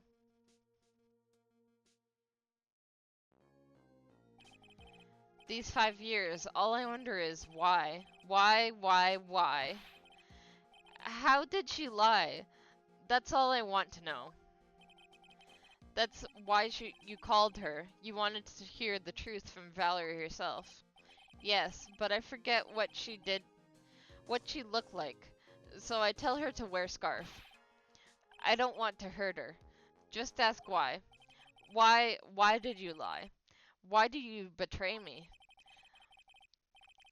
I just want to hear answer come from her mouth, that's all. So that's why you made a crazy escape like that? Just one thing, zebra boy. My senses are tingling all over. Tell me, Mr. Flaws, where is it? Huh? Where's what? Come on now, kitten. The ransom. The $2 million diamond. Remember that now? Did you give it back to Pops? Did the police take it? I don't know. Huh? You don't know? No, really, I don't know. It's gone with Dahlia. With Dahlia? That day on the bridge. Dolly put it in backpack.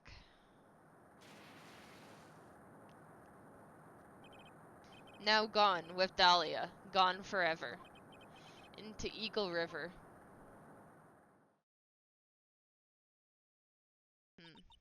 It disappeared with Dahlia, huh? Wait a minute. You can come back in now. We're about ready to go. Mr. Flaws, just one more question. When you said with Dahlia, do you mean the diamond is still missing? Along with the body of Dahlia Hawthorne? Never found her, my sweet Dahlia. They never found her. Swallowed by the river. Gone, Dahlia. My teen angel. Your teen angel. How old was she anyway? Just 14. How old were you? 14? I guess you were robbing cradles before diamonds. She plans a fake kidnapping and disappears into the river with a rock worth 2 mil. Oh man, angels these days.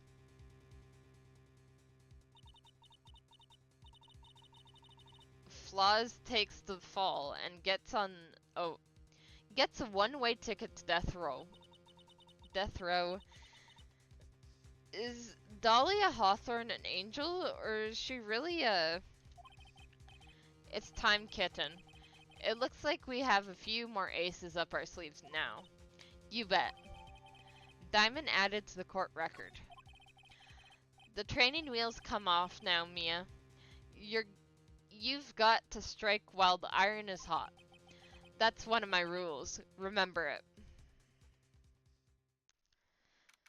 We'll try.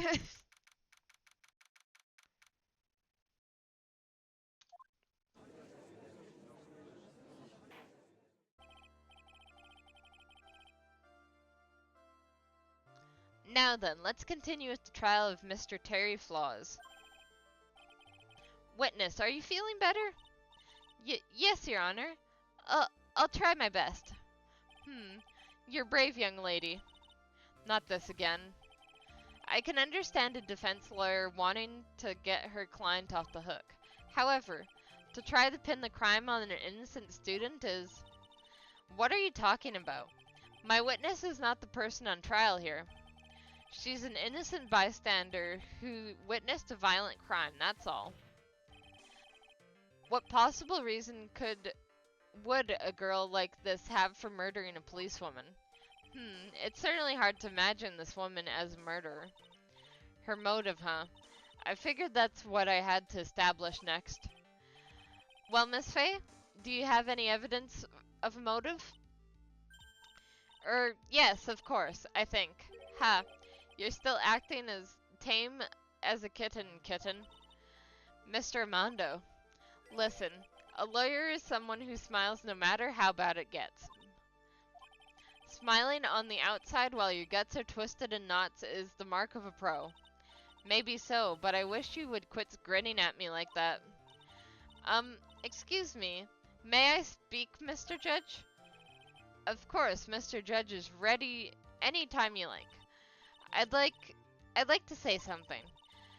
Some people here are suspicious of me, right? That's why I at least wanted you, Mr. Judge, to know that it's not true. I see. You're such an honest and upstanding young lady. It looks like the witness is a real professional. What do you mean? Look at that 100-watt smile. Just when things are darkest for her, click, she lights right up. Very well. Then let's hear what the witness has had to say. What she has to say. Okay. I was out of the country until the year before last. Until I entered college, I had never been to Eagle Mountain before, and I certainly don't have any reason for wanting to hurt a police officer. Holding a grudge and killing the officer who testified against you 5 years ago, or kidnapping a poor girl, I just think the defendant is a terrible, horrible monster. Out of the country, eh? Precisely. Furthermore, she has no possible motive for committing murder. Indeed. You're up to bat, kitten. Sharpen those claws and put your best smile. You bet. Somehow I have to tie her to this case. Melissa Foster's history. I was out of the country until the year before last. Until I entered college, I had never been to Eagle Mountain before, and I certainly didn't have a reason for wanting to hurt a police officer. Holding a grudge and killing an officer who testified against you 5 years ago?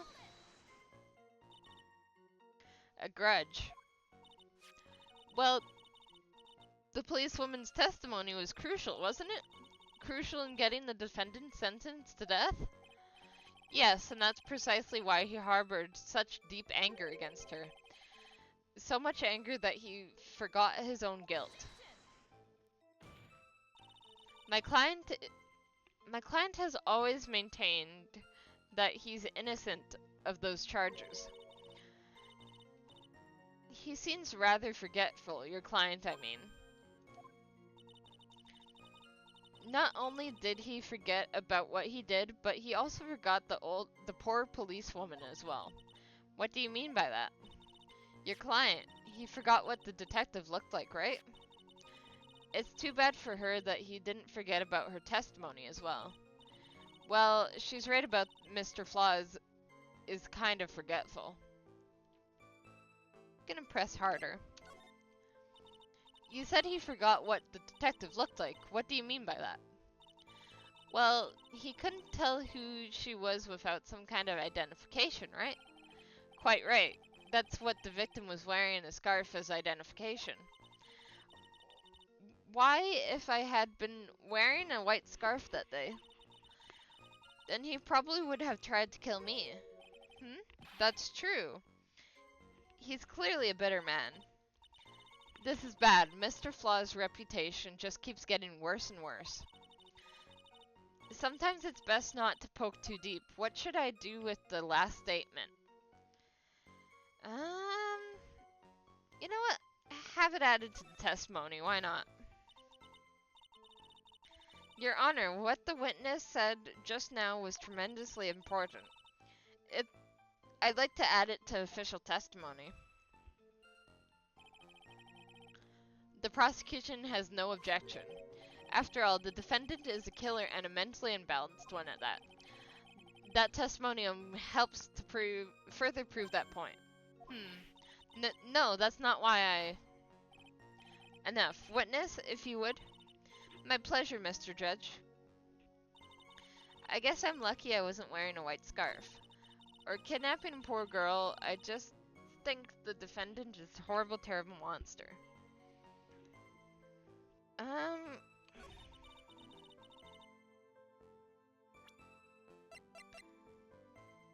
But I think you were wearing a scarf.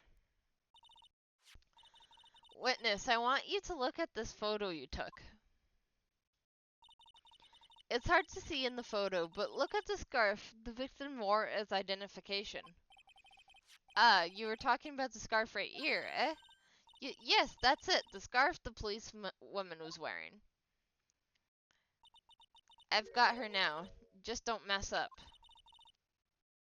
But that's strange. In your testimony, you stated the following. I guess I'm lucky I wasn't wearing a white scarf. White? This is the scarf you identified as belonging to the victim. But it certainly doesn't look white to me. Oh.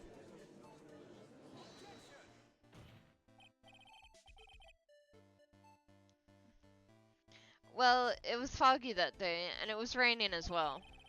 It's not surprising that she mistook it for white. Sorry, but not this time. The witness just confirmed that this was the victim's scarf. Yes, but what's the significance?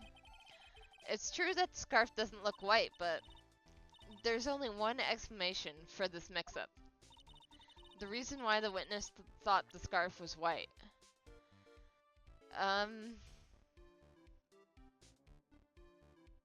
Well, the only thing that mentions it is the note, right? Why can't I save? Dang it. I guess I have to just keep going for it.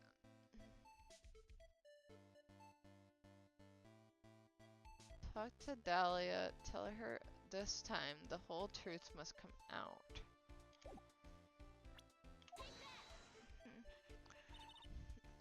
Witness, have you ever seen this note? No, no, never. It's top secret evidence. There's no reason that you would have. I wonder about that. What do you mean? This note shows Mr. Flaw's instructions to the victim regarding their meeting. It says wear white scarf for identification. White scarf. Ah! Witness, you knew what this note said. And it's because you knew that you slipped up and mistakenly said white scarf. Well, Miss Foster? No! Order, order, order. Mr. Edgeworth, I'm waiting for an explanation. I'm quite sure this note wasn't leaked to the public, and yet, this witness knew exactly what the note said. At the time of the murder, the number of people that knew were quite limited. Terry Flaws is one, the person that wrote the note, Valerie Hawthorne, is another. And finally, one more person. Did you say one more person? That's right, a person that no one would have suspected. Have you figured it out, kitten? Yep. The third person that knew the contents of the note was... well, of course, it was Melissa Foster.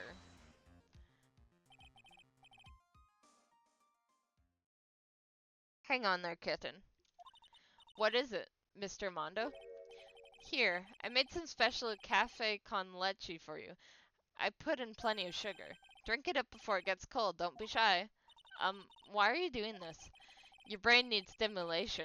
Drink some of this and then think it over again. Dang it! Listen, keep messing up like this and you're going to get the judge mad. Miss Faye, don't just stand there casually drinking coffee. Oh, I only have one left.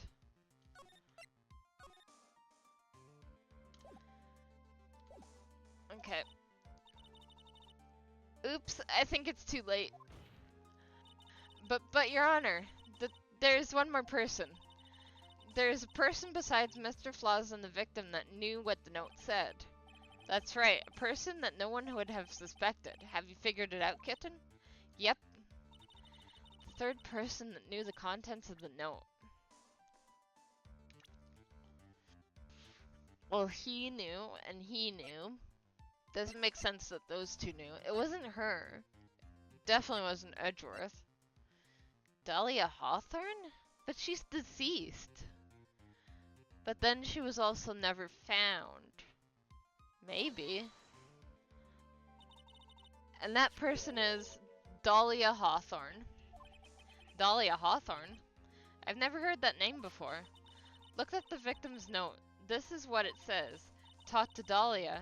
Tell her this time. There's her name right there. Oh!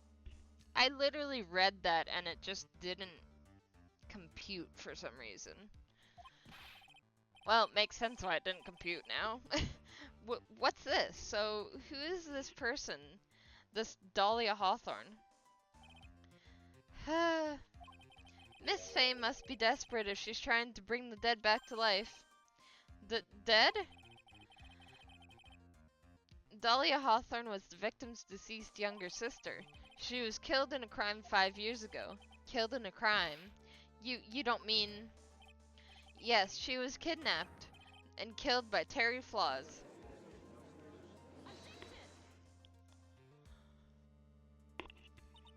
You said she was killed, but was she really? What are you implying?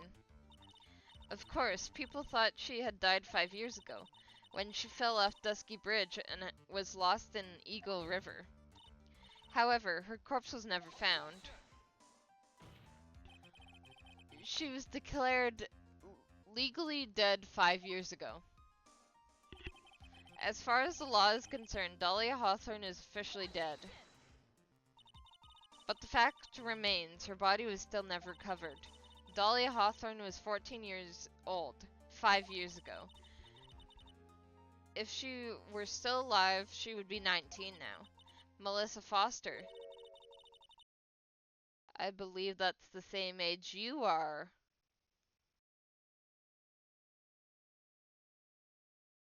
Oh. She's Dahlia Hawthorne. Wait, that's... Oh my god. Why didn't it make sense before? That was the name that was in the other case that she went by. Dahlia Hawthorne. Oh my god. So dumb sometimes. I believe that's the same age you are. Ah. Even you couldn't, Miss Faye. You're not saying... But I am. That's precisely what I'm saying. This witness before us is the girl that was kidnapped and killed 5 years ago. This girl is in fact Miss Dahlia Hawthorne. What? And that makes sense. She would have a grudge against her sister. Ha! Nice work. That was like tossing a grenade into a 3-alarm fire. And unless you can tie all the loose ends together, you're nothing but a hit-and-run arsonist. I understand. If I can expose her true nature, I can turn this whole case on its head. Now is my chance to make Mr. Edgeworth squirm. Witness, just who are you anyway? I'm... I didn't think it would come to this. That's enough. You don't have to say any more, witness. Yes, I understand. What? Mr. Edgeworth, explain yourself. Your Honor, I have an admission to make. I honestly never thought the defense would pursue the matter this far. You don't mean... Yes, the prosecutor's office isn't filled with fools, you know. Naturally, we conducted full background checks on all of our witnesses. What did he say? Ha, it looks like the kid knew. He knew her true identity from the get-go. No way, but then why? If he hadn't revealed her secret, he wasn't going to say anything about it. He wanted her testimony to make a little trade. Let me introduce you to the victim's younger sister, Miss Dahlia Hawthorne.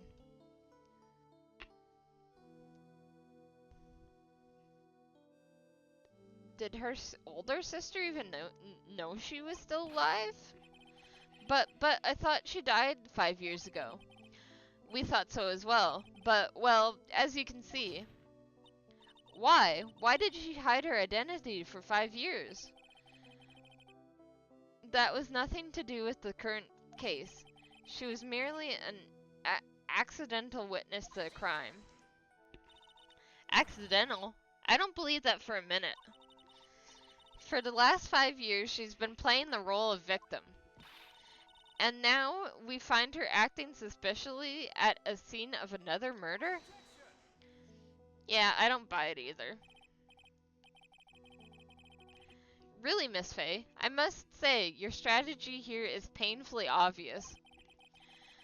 You're trying to pin your client's crime on an innocent witness in order to win, at any cost. How dare you? Please, let us take a moment to think. 5 years ago, this girl was kidnapped and nearly killed.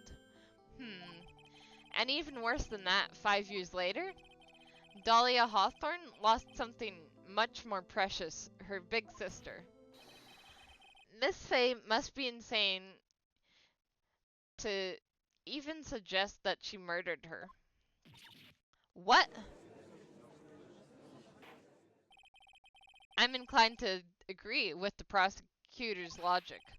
Miss Faye, do you have any evidence to back up your assertion? What possible reason would this witness have for killing her beloved sister? Well, you see, I thought I was winning, but somehow he's turned it around on me. Ha! I think you need a little push in the right direction, kitten. The defense is prepared to present evidence supporting our claim.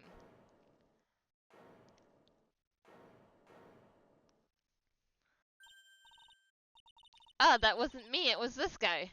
This crazy coffee addict. I think we've heard enough empty threats from you, old man. Ha! What makes you think they're empty, boy? Because your protege looks like she's sweating bullets. I am sweating bullets. You think you're in a tough spot, huh? Of course, aren't I? No, you've just arrived at the moment of truth, that's all. Whether you win or lose, that's up to you. Up to me. The rashness of youth, how charming. This coming from someone younger than me. Now then, let's not waste any more time, Miss Faye. What motive would this witness have for murdering her own sister, Valerie Hawthorne? Well, the diamond. Wouldn't, wouldn't it be?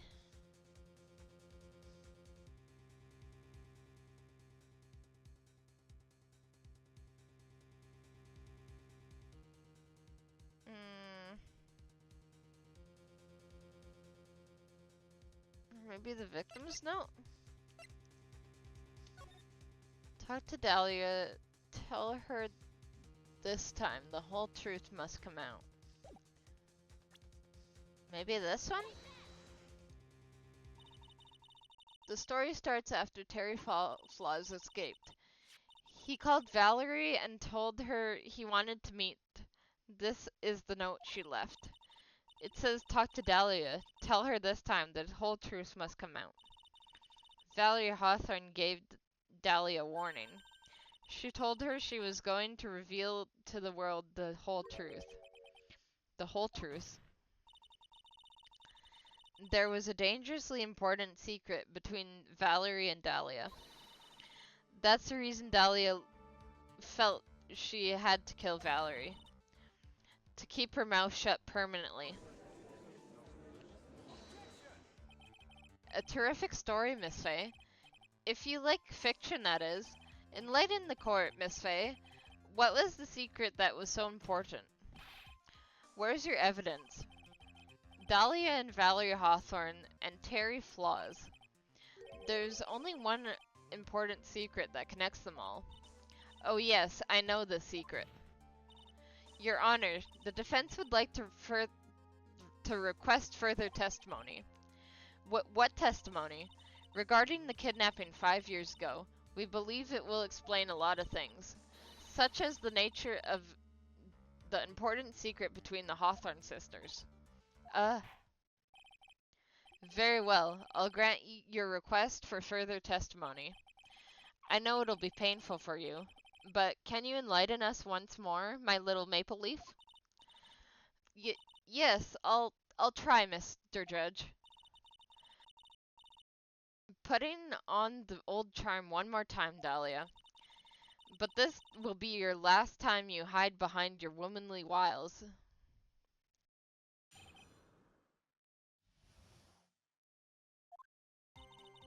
5 years ago, I was kidnapped by Mr. Flaws.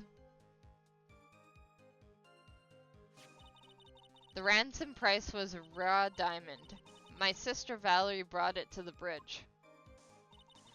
After she made the exchange, she shot Mr. Flaws in the arm.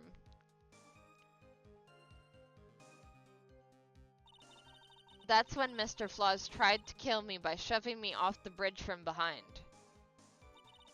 I survived, but I was afraid I might be kidnapped again for my family's money. So I decided to change my identity and start a new life. That doesn't add up with Flaws' story. The kidnapping left her emotionally scarred. With her sister's help, she left the Hawthorne family and started all over again. And we're to believe, after all, she murdered her sister? Preposterous.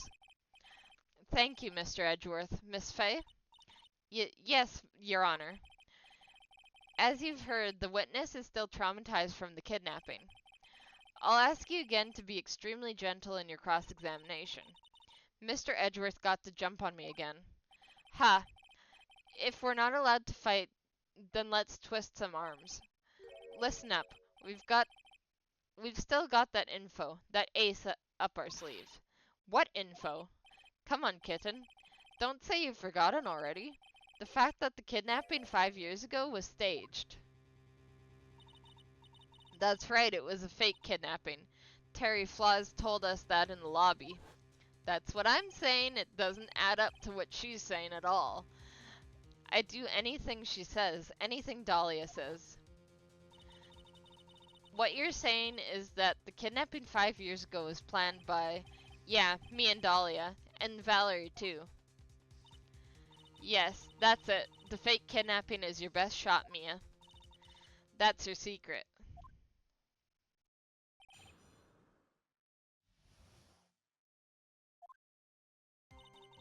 "5 years ago, I was kidnapped by Mr. Flaws. The ransom price was a raw diamond. My sister Valerie brought it to the bridge. After she made the exchange, she shot Mr. Flaws in the arm. That's when Mr. Flaws tried to kill me by shoving me off the bridge from behind.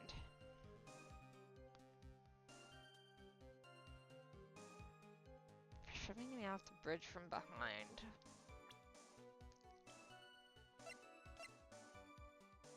But the bridge was still out, right? You said as much.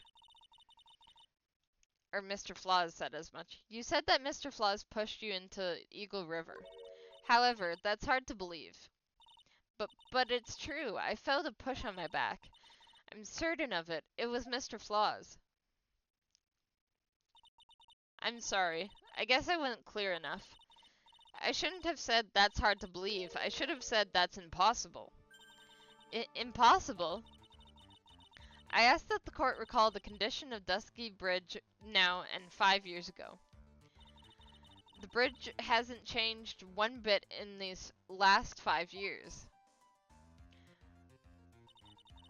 If someone had pushed you from behind, as you have claimed,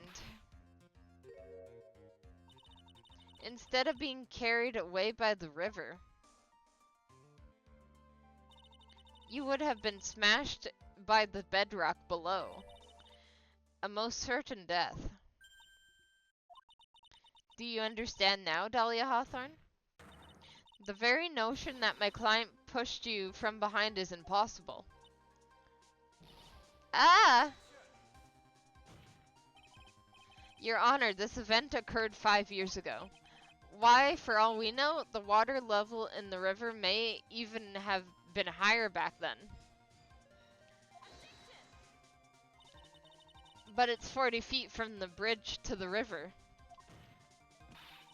A small change in the water level wouldn't make much of a difference. Wouldn't make a difference. You're right. If the events occurred just as the witness has testified, then the defendant couldn't have pushed the witness into the river. Young lady, what is the meaning of this? You see, Just a moment, Your Honor.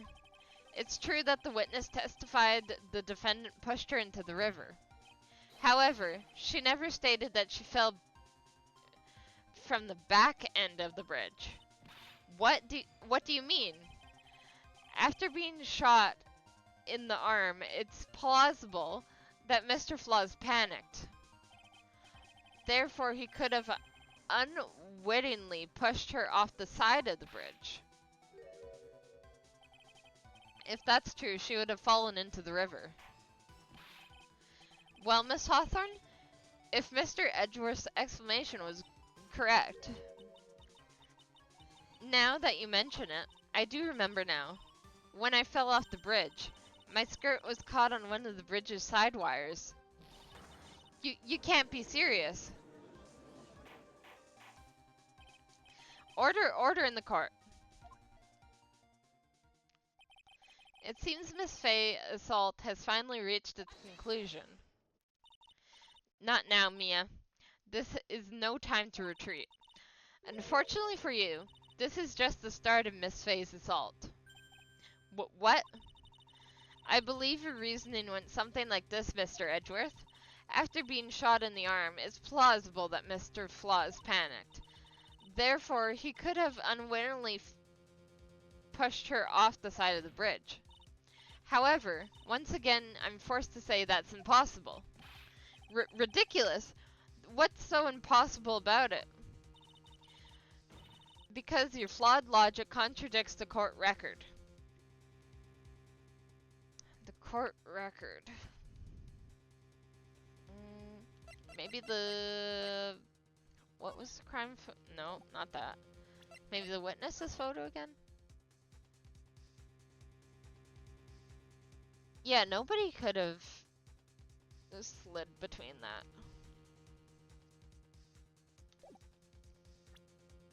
It would have to be very small. Your Honor, all the answers are right here in this photo. Take a look at the wires supporting both sides of the bridge.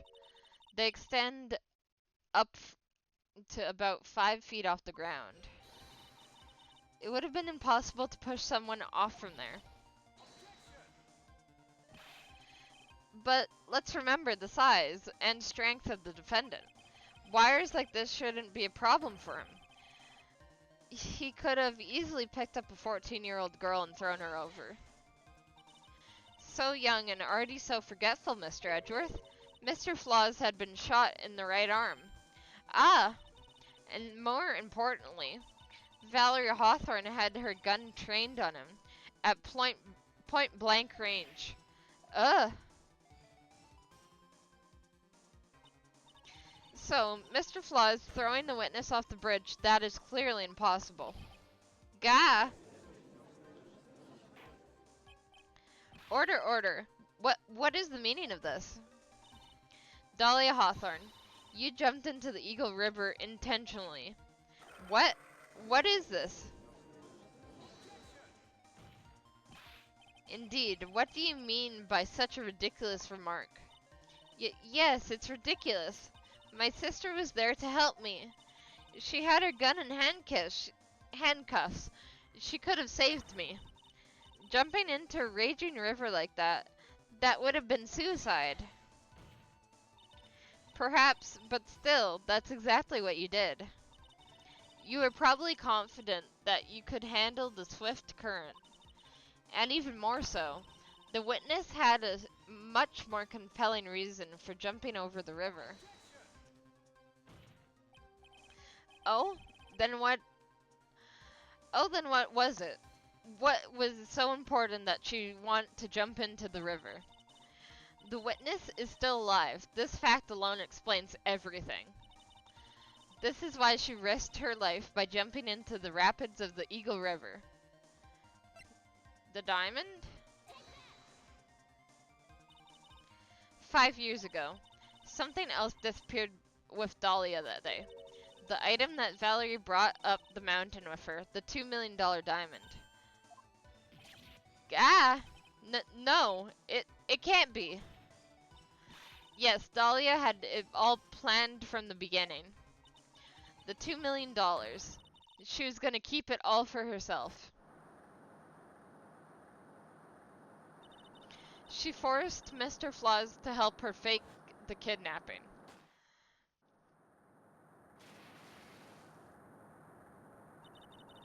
At the last minute, she betrayed him and threw herself into the river, with the ransom tucked away safely into her backpack.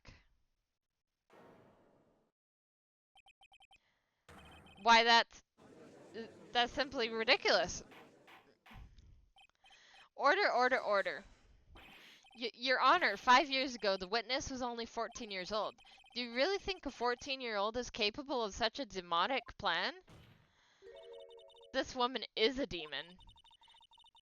And there is one more person who helped make a demon out of her. Her sister, Valerie Hawthorne. You mean the victim was involved in the kidnapping plot as well? Yep. But she was a detective then. You're saying she participated in her sister's kidnapping? Precisely. I'm sure it weighed heavy on her conscience for the past 5 years. This is the sole reason behind the victim's murder. What do you mean by that? On the day of the murder, after receiving the phone call from Mr. Flaws, Valerie called her sister Dahlia. But she told her what she was planning to do. And she told her what she was planning to do. Planning to do? She was going to tell the whole truth, as she wrote in her note. That is what sealed Valerie Hawthorne's fate. That is what you hatched your demonic plan to kill 2 birds with 1 stone.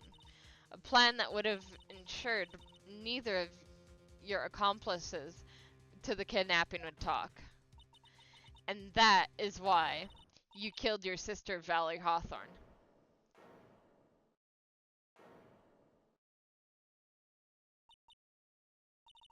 Hee hee. Who's that laughing at a time like this?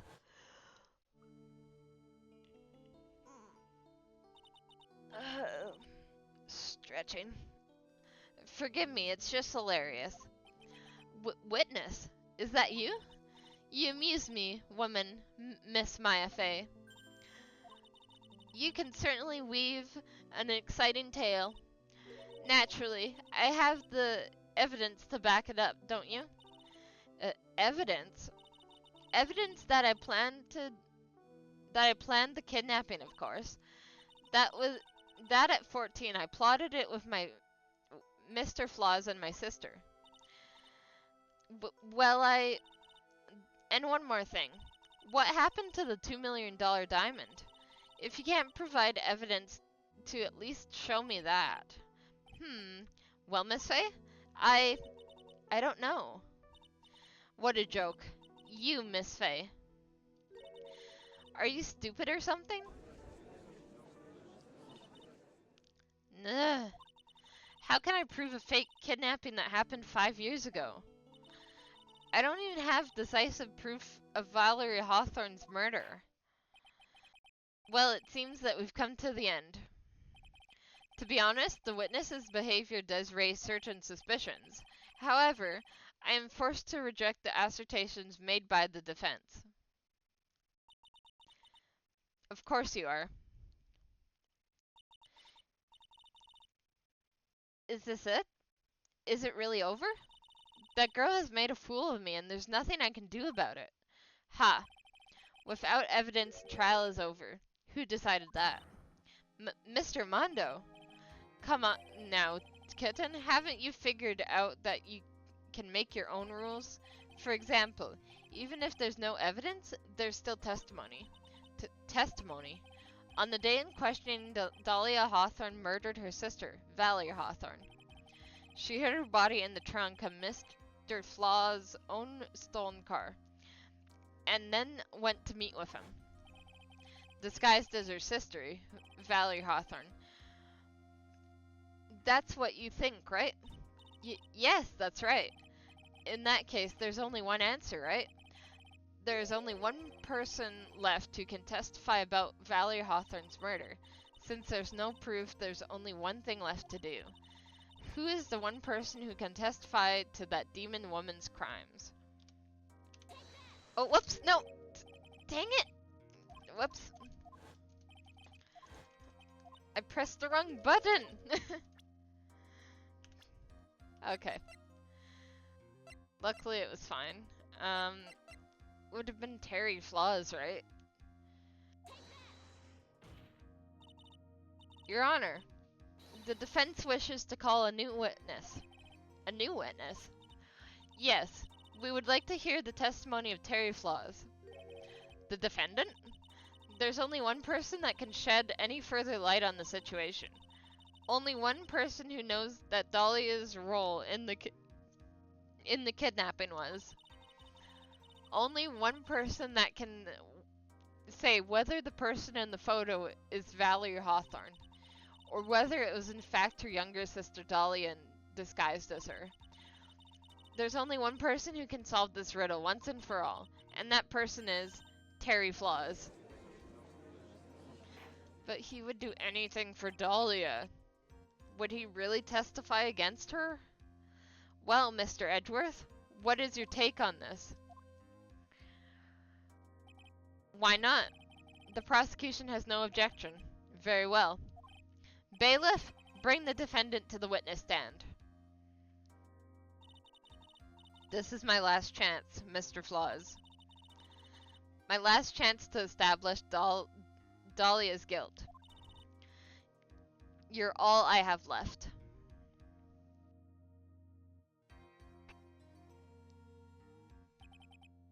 Defendant, you've heard everything that's been said up to this point, yes? I don't believe it, no way. Dahlia died 5 years ago. Valerie betrayed me.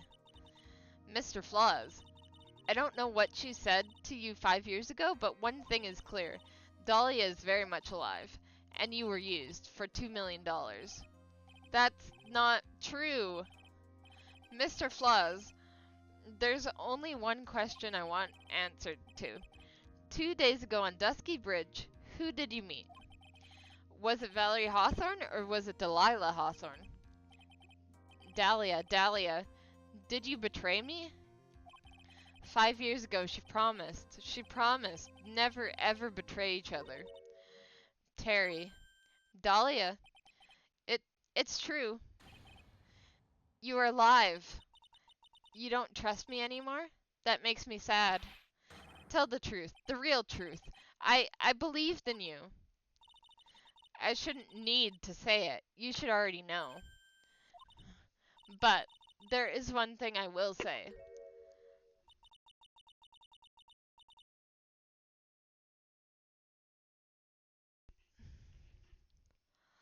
My life is in your hands right now, Terry.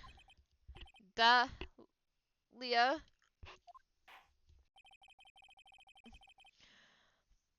I will allow Mr. Flaws to testify once and only once. Well then, Mr. Flaws, yours will be the final testimony of this trial. Witness. Gah! Eek! I'm sorry, I apologize. What? Water. Please, water.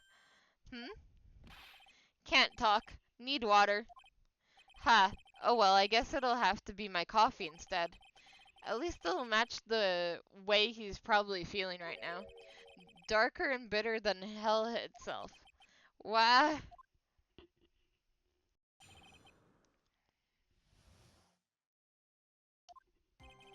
That day, 4 p.m., I stopped the car. I was in front of the bridge. She wasn't there, so I waited on bridge. I watched my car from bridge. I never put nobody in that car. Finally, one woman came. She stood front of me. She talked. Then she left. That was Valerie, not my Dahlia.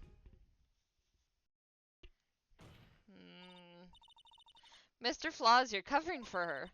Do you think she would do the same for you? That's enough, Miss Fay.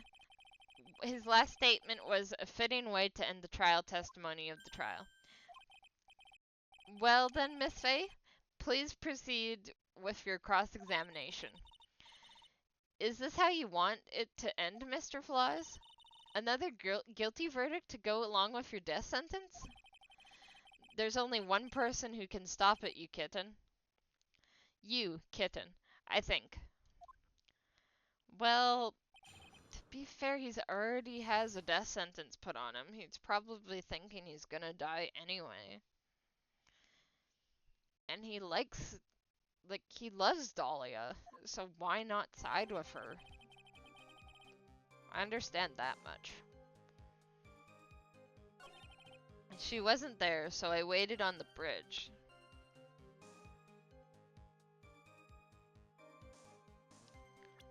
You waited on the bridge. We have this photo.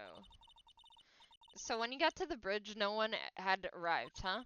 So you waited on the bridge. You're sure of that? Yeah, I'm sure. You're sure, huh? Well, I'm not sure too, Mr. Flaws. I'm sure that you're lying. Yeah, because in the photo, uh, either Valerie or Dahlia was the first one on the bridge because they were the furthest onto the bridge. Huh? What? What? Oh, I would love to hear your rationale on this, Miss Fay. You want to know who arrived on the bridge first? Just look at this photo, it's perfectly clear. Obviously, the person that came first would be the one at the end of the bridge, right? But that's the victim at the end of the bridge. Exactly. Precisely my point. In other words, Mr. Flaws, you must have arrived at the bridge after she did. Gah, blah. Mr. Flaws, please don't get so worked up. We just want the truth. I got there around 4 o'clock, it's true. I I had somewhere to go, a special place. Did you go to the special place before you went to the bridge? Yeah, it's an old temple about 15 minutes from the bridge. 5 years ago, me and Dahlia, we promised each other. We swore we wouldn't betray each other. She brought a memento to represent our love. A memento? 5 years ago, I hid it under base of tree there. It's a special memory for me. This is it. This is what I went to get. Oh, great, it's the necklace that she used in her next crime. This little bottle on a necklace is your memento? It's quite charming, but it looks empty. Your Honor, you heard what my client said. He arrived at the scene at 4 o'clock, but then left his car unattended and walked away. He was gone for approximately 30 minutes. Irk. With that much time, Dahlia Hawthorne could have easily hidden the body in the trunk of his car. No! Indeed, there certainly was enough time for it. I've still got a chance. Mr. Flaws, there's no mistaking it. Erp. Huh? Mr. Flaws?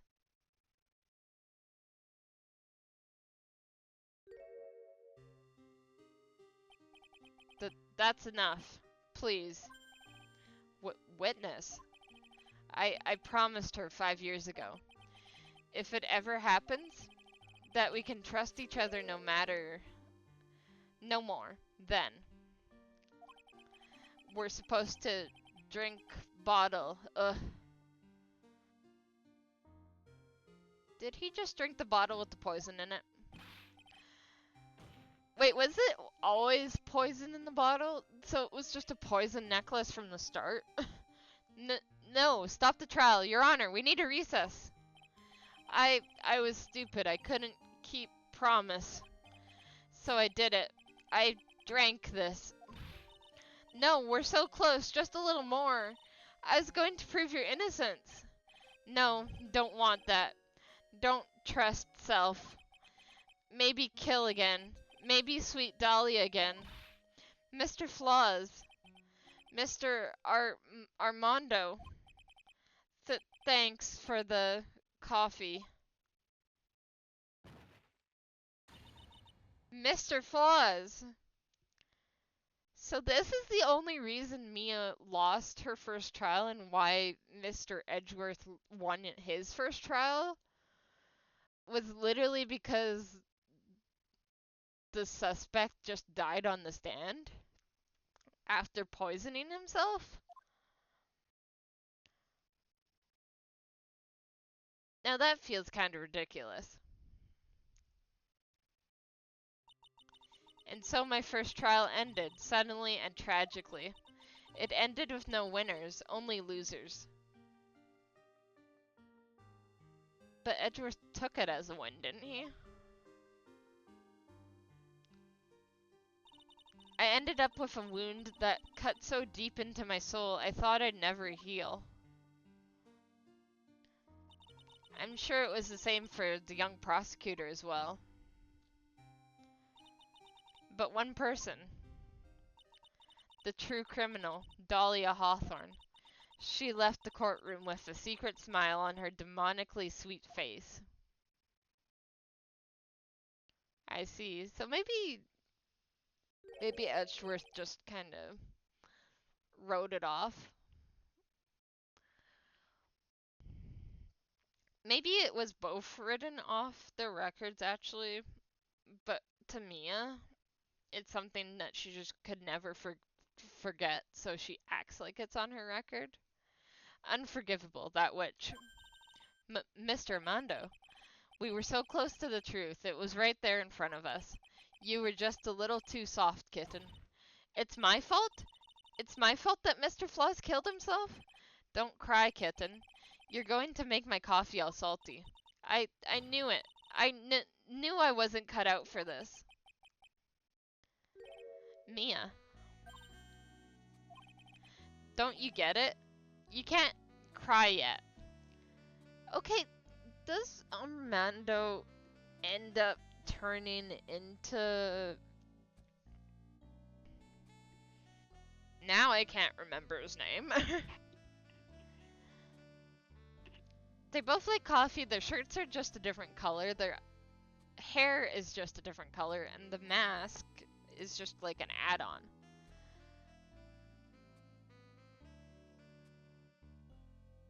But is that it?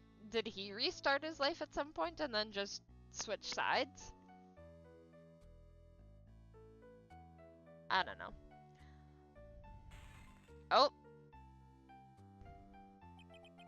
the only time a lawyer can cry is when it's all over.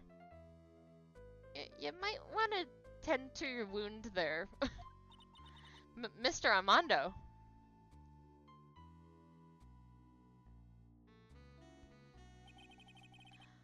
No matter how tough the case, no matter how bitter the memories, also they had the same song theme.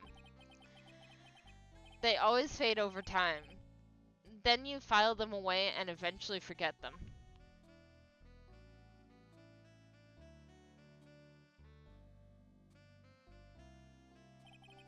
One year later, in this very same courthouse, I myself got wrapped up in that case. Yeah, I remember playing that last game. The second game of the series. Or I should say the trilogy. Only after that did Dahlia Hawthorne get put on trial for her crimes.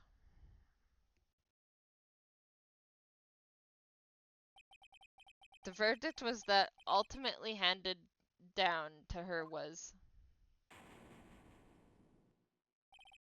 guilty, of course. You know, at least she got the guilty verdict eventually. Naturally, when the verdict was read, she had a perfect angelic smile on her face.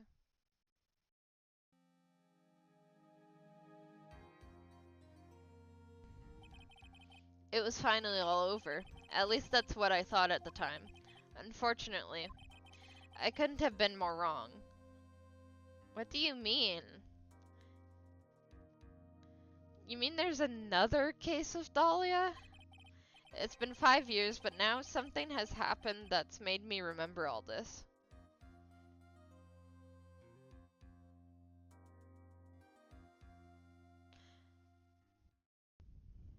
Well, that's the end of Turnabout Beginnings.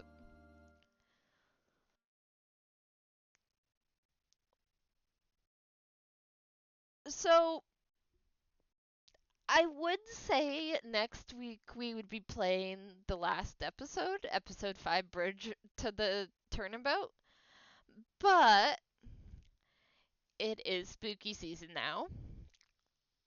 So I have released a Halloween sort of spooky season schedule, which if you want to check it out, I've I think Twitter is the easiest place to look at it, but I've also put it on my TikTok as well as written it down on my channel about page.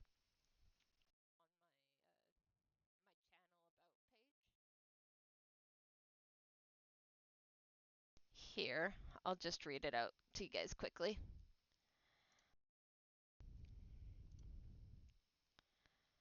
So if you go on the channel about page and look under schedule, you'll see upcoming streams in October. You'll see the stream that just happened now, which I'll probably remove since it's happened. And then you'll see that for most of October, I have Hogwarts Legacy planned as my Halloween special series. And you'll also see that we have a Paper Please stream on October 17th, as well as Little Nightmares on October 30th. Because what's more perfect than ending the spooky season off with Little Nightmares and then going right into Halloween. So I thought that would be nice.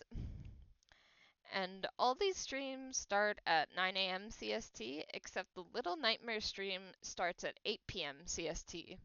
Just so it's nighttime and a little bit more spooky, you know? Anyway, that's all for me for today. If you enjoyed this stream, then thank you very much for watching. Well, actually, I should say, even if you didn't enjoy this stream, thank you for watching. And if you missed some of the stream and want to go back in the VOD, then I'll be uploading this on my YouTube channel.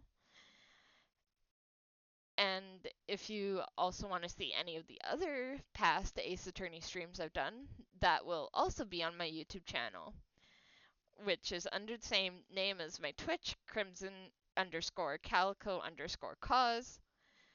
And I'll see you all on Tuesday for the first Hogwarts Legacy stream. See you all then. Ah, see you all then, guys. Bye for now.